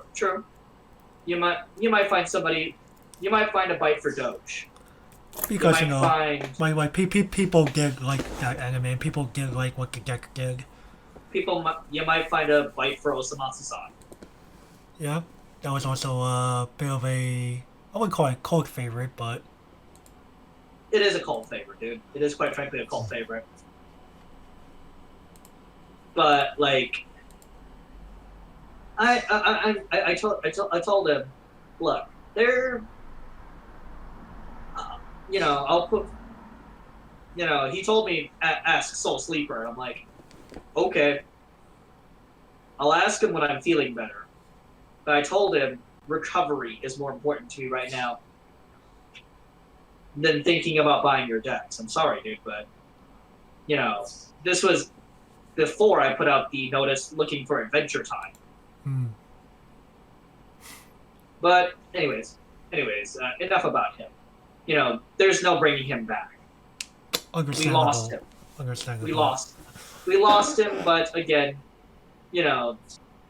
people are starting to come. People are starting to come into the game, and I'm just going, oh great! How long before the gym infects them? How long before they become gym members? They become disillusioned. Well, they're no longer. Sometimes reality gets to you like that, right? Oh well, I mean, remember, dude, I used to be very innocent about this game. Mm-hmm.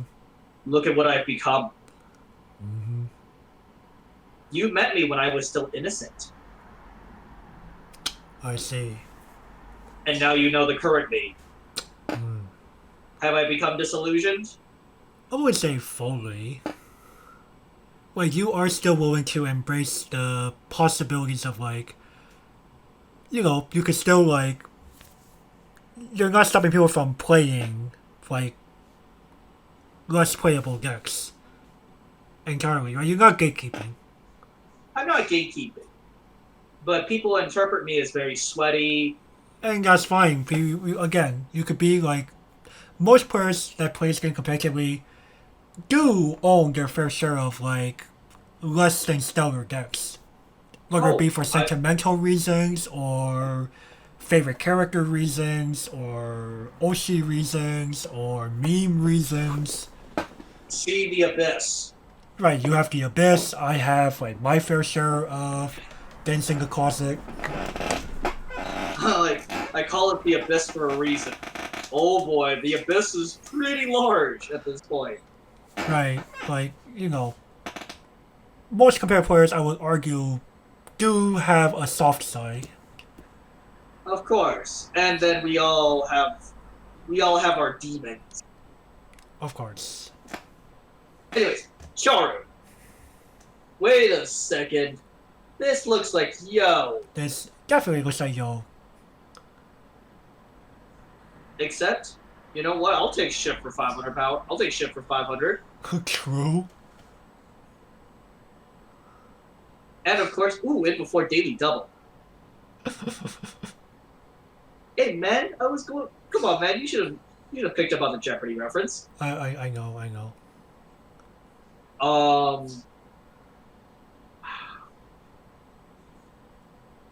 That pay 2 refresh is actually quite nice, especially on a 0. Yeah, I've like, so going, like, we say Yo because exciting camp Yo is a similar card in Love Like Sunshine. I unironically remember playing that card like multiple times in my World Grand Prix regional qualifier this past season. Because the situation just called for it. I'm like, oh, I triggered like a standby or two last turn, and I'm already 3 climaxes out in a new deck. Fuck yeah. How about? Yeah, I'll pay the 2 to cast it. Easiest decision of my life. Or isn't that promo still like $30? Probably. Charo is 30 cents. Nice. She's a fucking common, She dude. is a fucking common, and I'm here. I had to camp out for like a 2,000 yen copy of Exciting Camp Watanabe Yo. Dang. I'm freaking Yahoo Auctions Japan of all places. Dang. Like no, That's not even UUK or like asking people in Facebook. No, I camped out during in a Japanese auction site. Dang it. Dang. And Princess Connect goes, yo, dog, I paid 30 cents for this. Lamel, let's fucking go. Right. Easily playable. In limited. Why not? What? Well, I mean, you could argue it still be decent because it's effectively healing. This is so good in limited, it's not even funny. Right. Like you have like so few stockouts probably in limited. Sorry playable. I'd say. Unless you hard cast those tutus, man. XD hardcasting choo-choos. In limited, you may not have any other choice. This is true, unfortunately. But yeah, I'm giving it a solid playable. I'm debating here. I know what you're thinking. Playable. Yeah. Yeah, man. The other option was the sparkling doge. I was thinking you were thinking along which lines. I'm like, you could. I wouldn't fault you. You know what? Actually, you know what? Fuck it. Oh, actually? Yeah. All right. Hey, the shift. The shift. The shift is nice, but I wouldn't say that automatically makes it that much better. Like, imagine being able to trade this garbage level 3 in your hand for this. This is true. And it's your only playable level 0.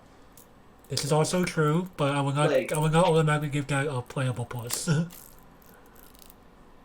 Refresh on demand's good. Really fucking good. It is. Solid playable to me. Okay. Okay, and you know what? I'm trying a new review style. I'm trying to incorporate how much I like the design art. Okay. That is fair. That's fair. I respect it. And if people don't like it, well, okay, I can go back to the older style. It's okay, Gavin. It's okay, Gavin. These reviews are ultimately subjective. Period. True. So I don't think there's any reason to change it up. But at the same time, you know, it just makes you go, well, I was very conservative. In, you know, like if you compare to like Albusa, I was fairly conservative. Now I'm just like, fuck it. Just unleashing the beast. Yeah, I'm just unleashing the beast. I'm like, you know what? No mercy. Alright, well, I guess in that case, we'll move on. Yep, let's go. Alright, sure thing. Phantom Ayumi 1500 power. On attack, reveal the top card of your deck. If it's a Land Soul character, add to your hand and discard one card from your hand. Otherwise, leave it there. And that's not all, that's an act. Act, pay 1, discard to the waiting room to look at up to top 4 cards of your deck. Reveal up to 1 Land Soul character amongst them. Add to your hand. Put your main cards into the waiting room. Why aren't we just playing Azusa at this point? Why am I paying for this? If it's paying us to put us to memory, I'll make an argument, but it doesn't. Is sacrifice? The sacrifice? No. And like, what does it do? Attack with this, get the hand filter, and then clean cut it, and then do the thing? Question mark. I'd rather save my brainstorm than this. Right. Like, are you? I should know. Rereading text. Oh shit! It is with this card attack. Like like the first ability was on enter the battlefield. Okay, now we're going somewhere. But it's with this card attacks. This card will get destroyed in response every goddamn time. Right. Like, guess that's why I'm like. What am I supposed to do? Slap this down, pay the one, sacrifice it, and also then? Like, then what was the point of the first sentence? Right. Like, was I supposed to just simply pick between one or two, or was I supposed to, like, actually be cheeky about it and use it with clean cut? but there are better fucking clean cuts within this set, man. Or you mean clean cut targets? Yeah, there are simply better targets in this fucking set. Like my brainstorm. Like Hokuto brainstorms. Yeah, I want to save that over this. Right. Like this just And yet people make an argument for playing this over Asusa. I'm like, what? like you don't need to stock out that badly that even a cap self brainstorm and 2 copies in your back row does not do the job. What'd you do? Trap a climax in the first attack? And you attack 3 times? Like at that point I just go fuck it. It stays. I'm not digging that deep. I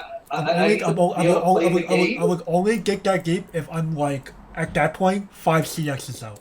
But at that point, I'm probably behind. Dead. You're dead meat, man. You're fucking dead at that point. Like, I'm sorry, but what? Like, it's probably like close to the end of the game at that Are we point. about getting our Gundam fight set up here? This hand of mine is burning red. Its loud roar tells me to defeat you. Man, we've done enough of these. We can start realistically reading episode 1. Oh my goodness, are we actually going to do this? No, I don't think we're ever gonna do Madoka. I think we get a copyright infringement from Sunrise at that point. We're reading the script. It would just be 300 oofs. I'll give it a get in trouble, but it'd be more of people just be like, what are we watching? What are they reading? Well, some people probably recognize it. Well, like, okay, why are they reciting G Gundam episode 1 scripts? And why don't we just see nothing but these? Ooh. Well, wait a second. Aren't they supposed to be reviewing Madoka Magica? Yeah, we are. We are. It's just every Gundam is so bad. Only like 1 out of 20 cards might be salvageable. No, I think it would just be 300 oofs. Three. Did you just say 300?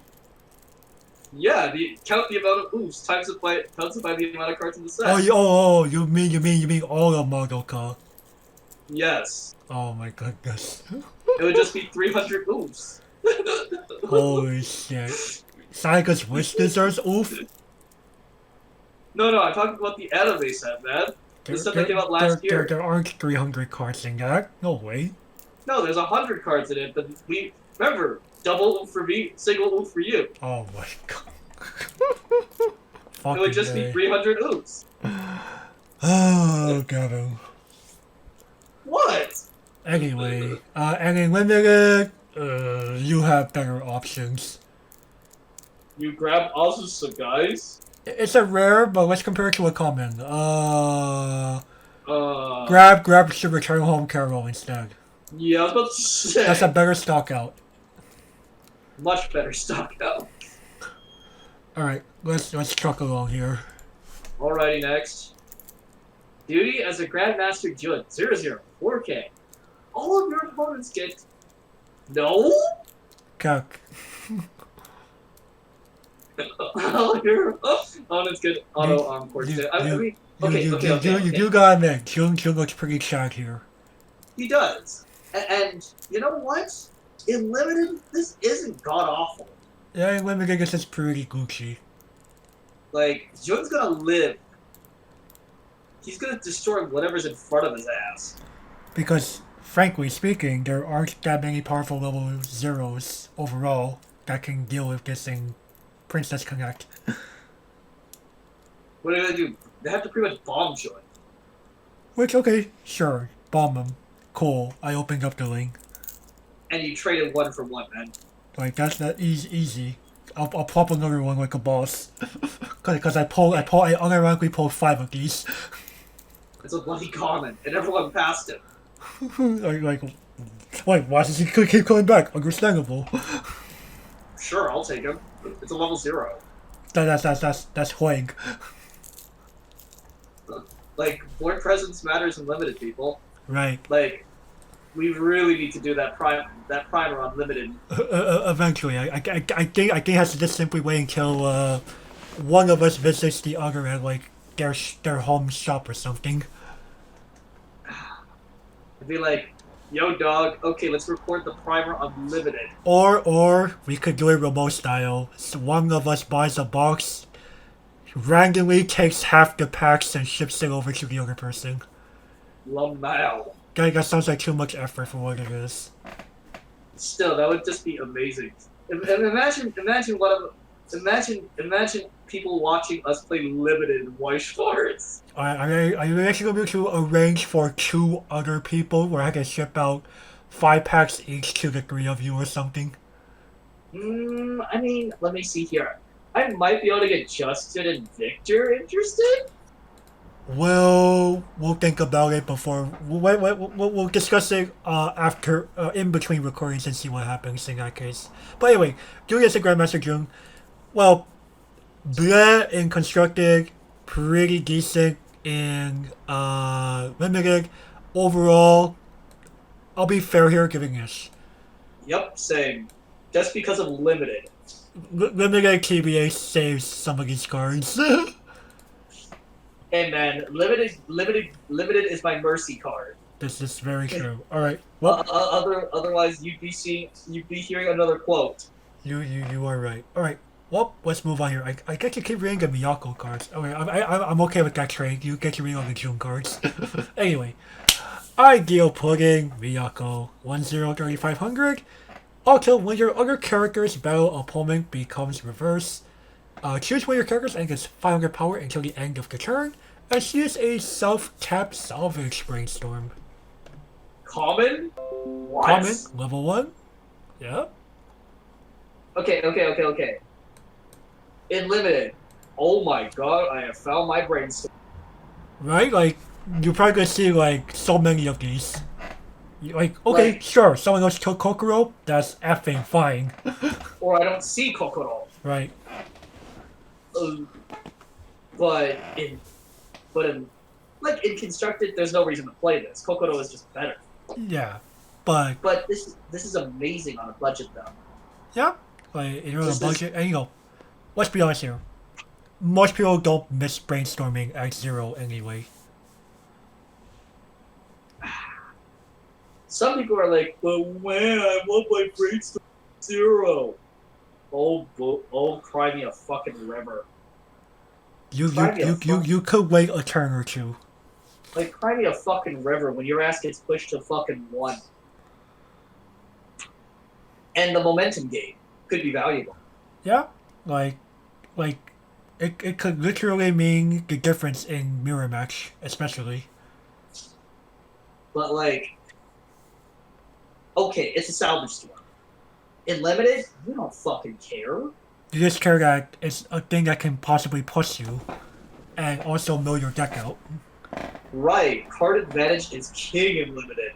On top of having easy deck exits. Cause oh my goodness, deck fixing in limited XD. Fucking, you want Charu in fucking limited. Right. Like, in constructed, no? But in limited, oh yeah, baby. Let's fucking go, boys. Miyako pretty good, so... Miyako's amazing in limited. Yeah. Like, you can easily find 4 copies of this card. Kokoro? I got 1, man. Right. It's the fucking SSP. It's the fucking SSP sack. Like a fucking boss. And that card would be pretty easy to sell too. True. It's Itzo Miku, man. It is Icho Miku. But to be honest, I would actually keep the card. I feel it. I actually see you liking Kokoro as one of like your favorite characters in this franchise. Oh yeah.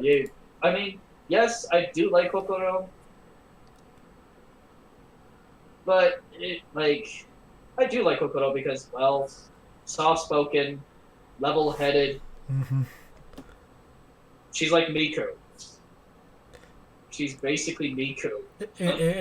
But a sprite. Right. I just wish you had Miku's physical attributes, but well, yeah, can't have everything. Alright, anyway. So Miyako, I think overall I should earn a playable minus rating just because Yep, I was high thinking exactly that. high actually. high value in limited, sus and constructed, but if you're on a budget, there you go. Extremely sus and constructed, godlike and limited. Yeah, basically. Like Alright. a godsend. Godlike and limited. OP. Alright, what was I can't believe they put a tap self salvage brainstorm as a common. what rarity was wasn't the Fang that taps himself a rare in Adventure Time? Yeah. Holy shit! And that had the what people call a very big downside. Your opponent must reveal their hand, or you reveal your hand. You reveal your hand to your opponent. My bad. Oh no. My opponent probably knows what's in my hand. Yeah, I was about to say my opponent can probably guess 5 out of 7 at least. Right. I'm just revealing 2 other mystery cards.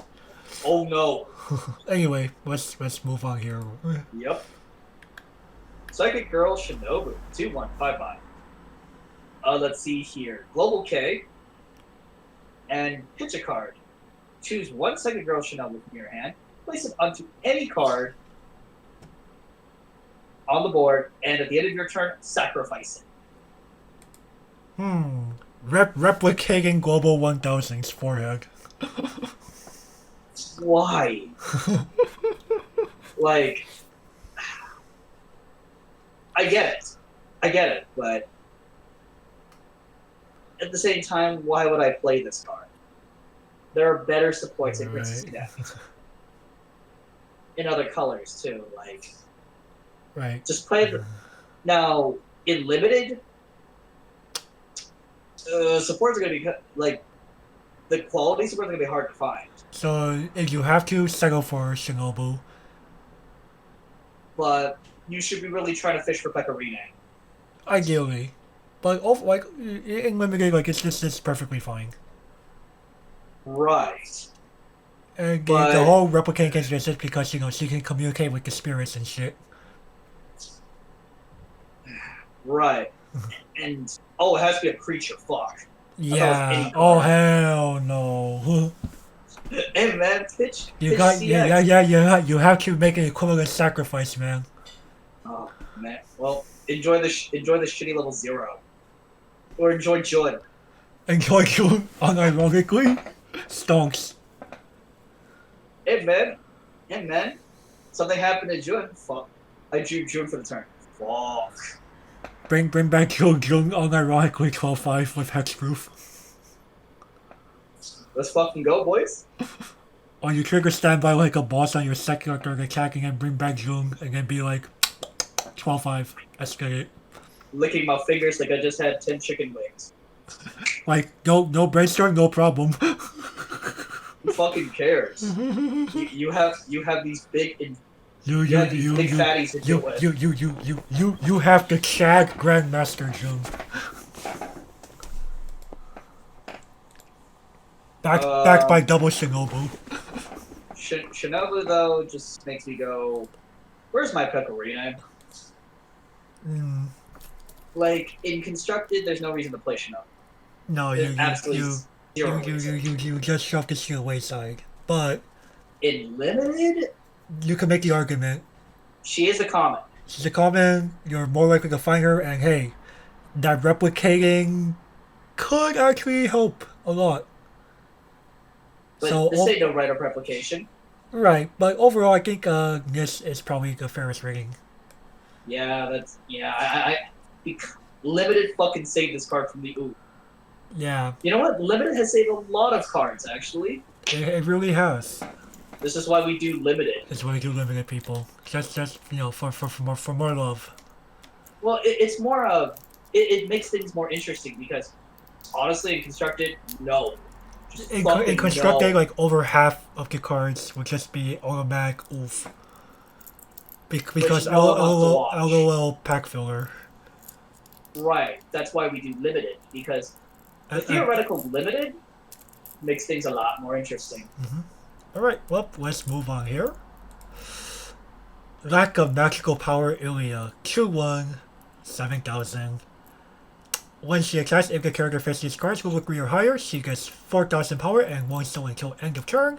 And when she direct attacks, you may stalk a Limestone character from your waiting room. Okay, I had to read the bottom sentence one more time.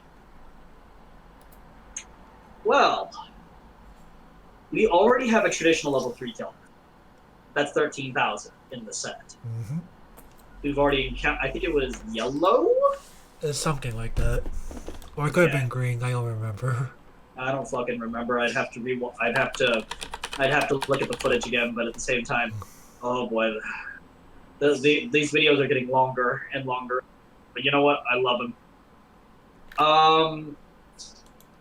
The fact that this becomes a 2-soul, that's what makes things more interesting here.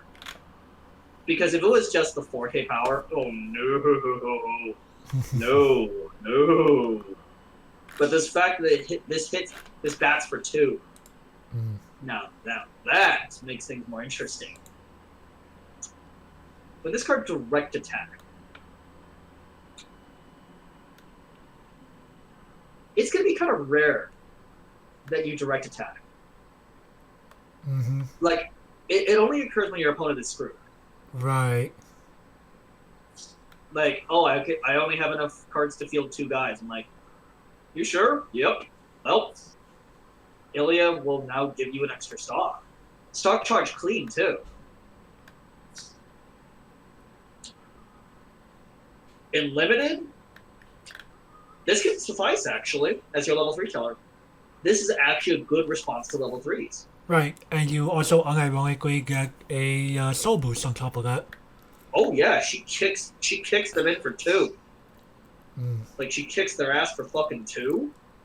This is really good. Like, that's really good limited, actually.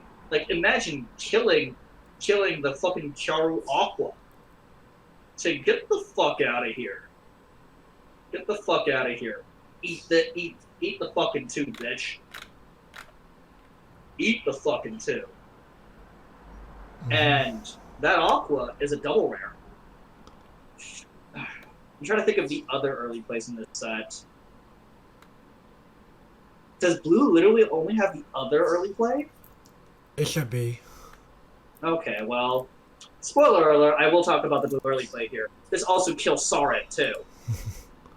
Because Sarin is only a 10-5. Ilya also kills her, too. Like, you actually have to... Like, for Sarin, yeah, you could counter for her. But Aqua? Ugh. Like, the standard 2K only ties. And I don't think you want to sacrifice another card in hand just to double knock. Would you? No. I had to be ahead to consider it. But in most cases, you're just like, nope, Aqua's dead. You can have her. Like, the only times I would do it is if I'm so far ahead it won't matter, or 2, I'm desperate. Like, I need to open up the lane, basically, to try and catch up. But if Aqua didn't catch me up, oh, I'm in danger. I'm probably gonna be losing anyway. And Sarin is a legitimate case because she's 10-5 on the defense too. So she's a 12-5 on the defense. She's a 12-5. You know, get in there. Right. Like I said, in constructed, nope.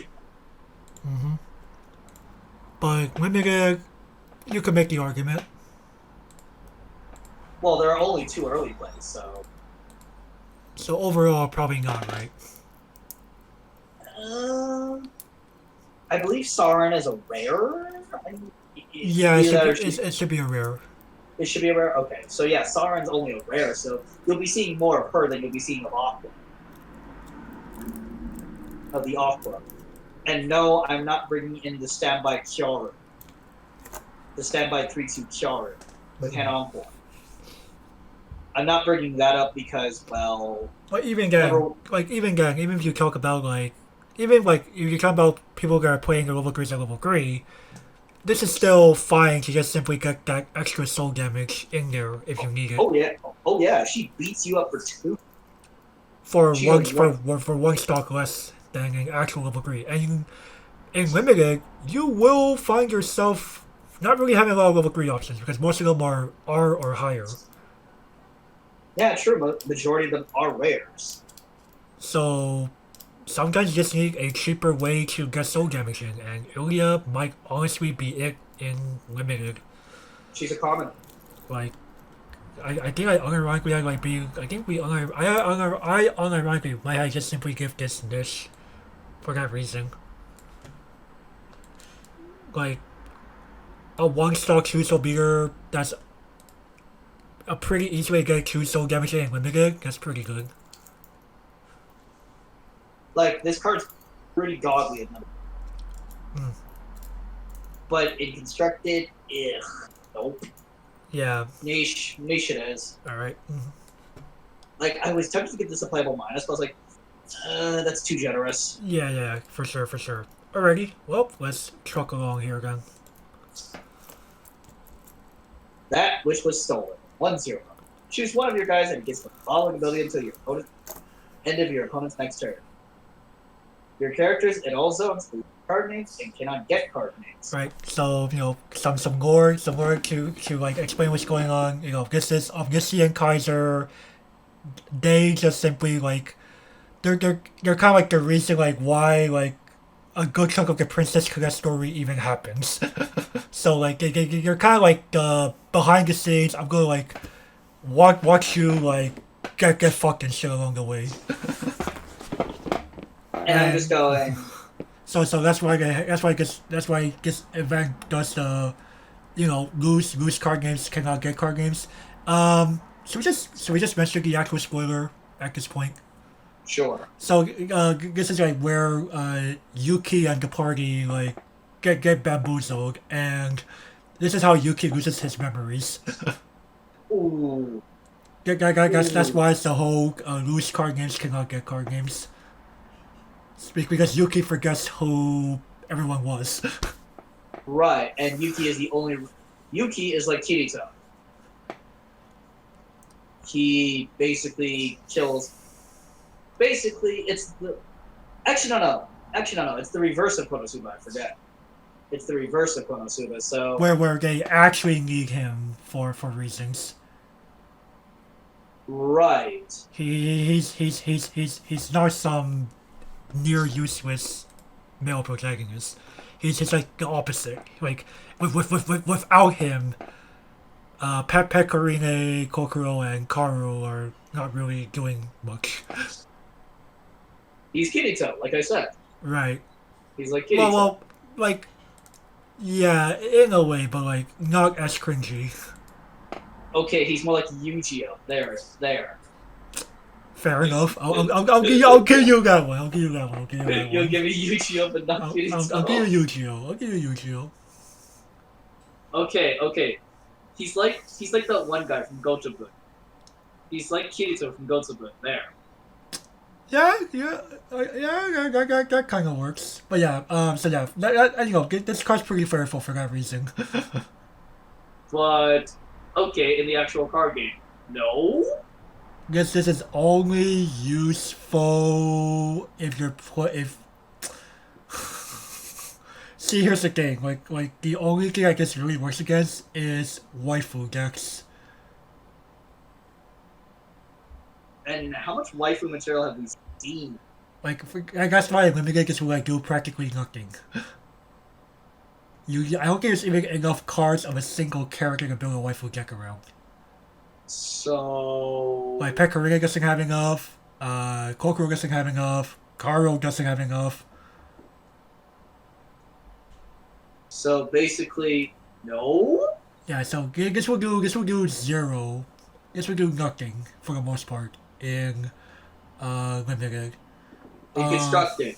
What sets does this harm? Well, Like, green, what's the, possibly green heavy fake, actually? that's so specific, and they're switching to 8 gate now, dude. Understandable. Let's At see, least from what I hear. card names. I'm trying to think of a card name reliant deck that's not simply a waifu deck.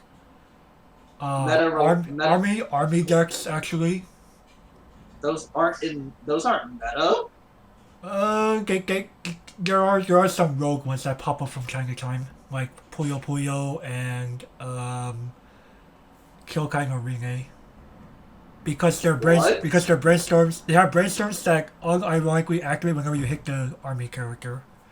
Oh, you did. And please tell me they +2. They do gay plus. Oh, okay. They but because they only check for when that card is among the 4 revealed, you only get the 1+,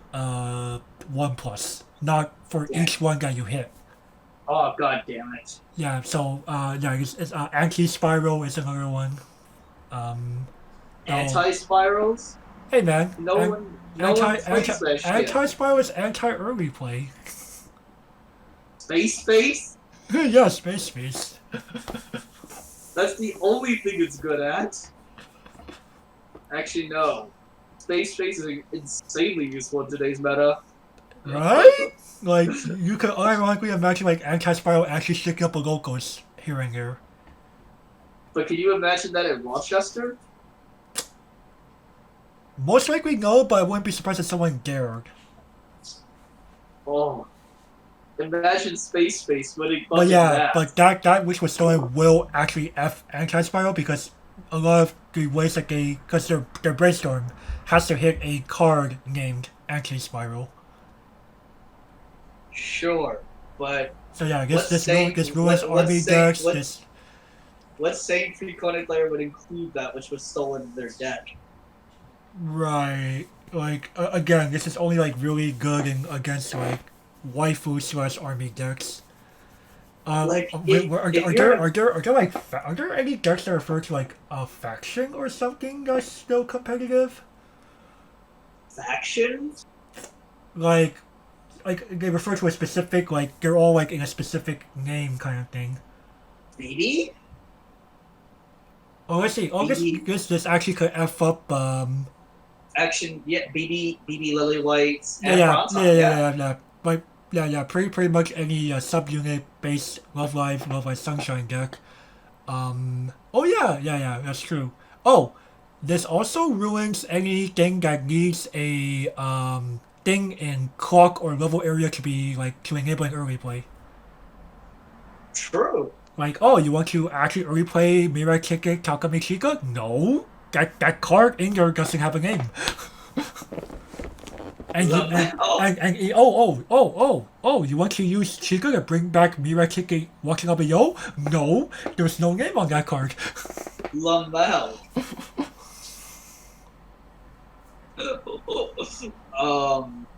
This card's a little spicier than people are giving it credit for, honestly.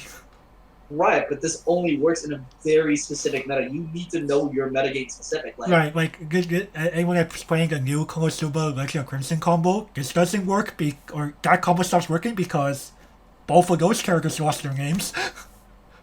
True.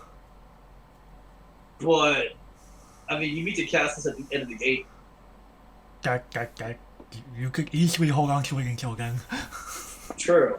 There are only 2 environments where this card works. One is locals, the other is worlds.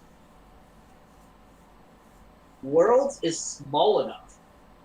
Worlds is the size of a locals, remember that. Right. And if you know what the other champions are playing, this could actually work.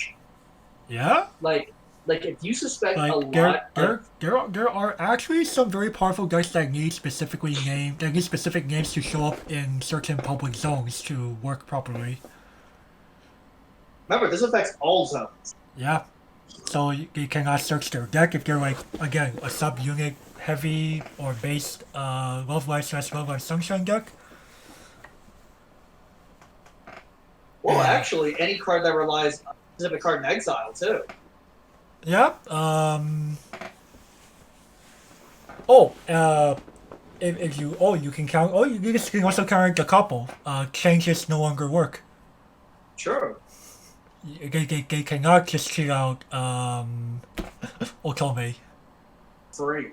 Yeah, like no, you have no target. She's not there. I don't know what you're talking about. But this works. So again, let me elaborate on.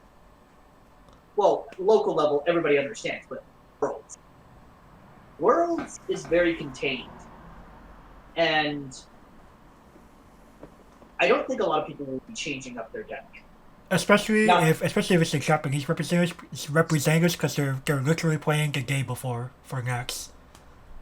Right. So, but like for example, the two Chinese representatives. Okay, I don't think they'll be changing much. Like I don't think they'll be changing different sets entirely. People seldom do that for Weiss Schwarz in general.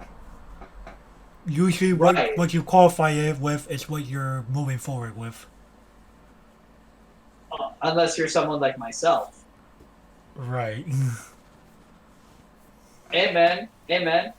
Like next physical mats, I'm coming in with a suitcase, or with a briefcase. Opening it up, you'll see three things in there: a 3-inch binder full of translation sheets and deck lists, 6 deck slots, and a 6-sided dice. Dang. And I will hand the dice to, somebody I know and tell them, roll. Or actually, no. You actually have already gotten your deck list done, or actually you probably prepared all 6 deck lists at that point. Yes. With all 6 translation, six sets of translation. That's sheets. fucking dedication, cause that's a pain in the ass to get prepared. Yep, Soul Sleeper. That's right, you have him do a lot of the grunt work. No, I have him do all the grunt work. I have him do all of it. Shit, you're right. All the grunt work is done in advance. Nice. and it would just be hilarious that Right. when people ask me, what are you playing? I'll be like, I have no idea. Straight face. I have no idea. And then you literally hand them the D6.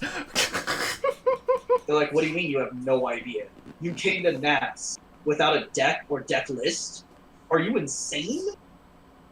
I'll be like, no, I'm not insane. And you just assumed that I brought no decks? Present D6. No, present the case. Present the case and then the D6. And they'll be like, are you insane? You're leaving Nats to random chance. Like, I'm not leaving it. Well, you're right, I'm leaving it to random chance. But I know how all 6 of these decks play. But you will only choose the 6 that you're most confident in anyway. Of course. You wouldn't choose like, oh, let's go grab something out of the abyss. Number 1, that deck wouldn't stand a fucking chance. 2, I'm not familiar with it. Because I don't want to be reading my cards in the middle of the tournament. You've chosen to abandon the deck for a reason. Mm-hmm. At least I didn't sell it. Yeah. Cough. Vivid Strike. Cough. Boy. Vivid Strike. I hate that fucking deck. I think most people that bought into the hype honestly regret it. Because they're like, oh man, this that's tier 1? No, I keep getting my hand fully with 5 gold bars. You know exactly why I fucking hate that deck. And why I hate bars in general. It's because of goddamn Vivid Strike. Or okay, I'm going to proceed to marker and then yeet the markers. Oh hello, hi, there's 3 gold bars. That's the reason why I died. Like, fuck this deck. I sold it to Justin, at a discount and just sold it again. Boy. That ridded us of Vivid Strike. from circulation. Oh. God damn. But yeah, anyway, back to Kaiser's shenanigans. You know what? I can't just simply give it, is it even meme worthy?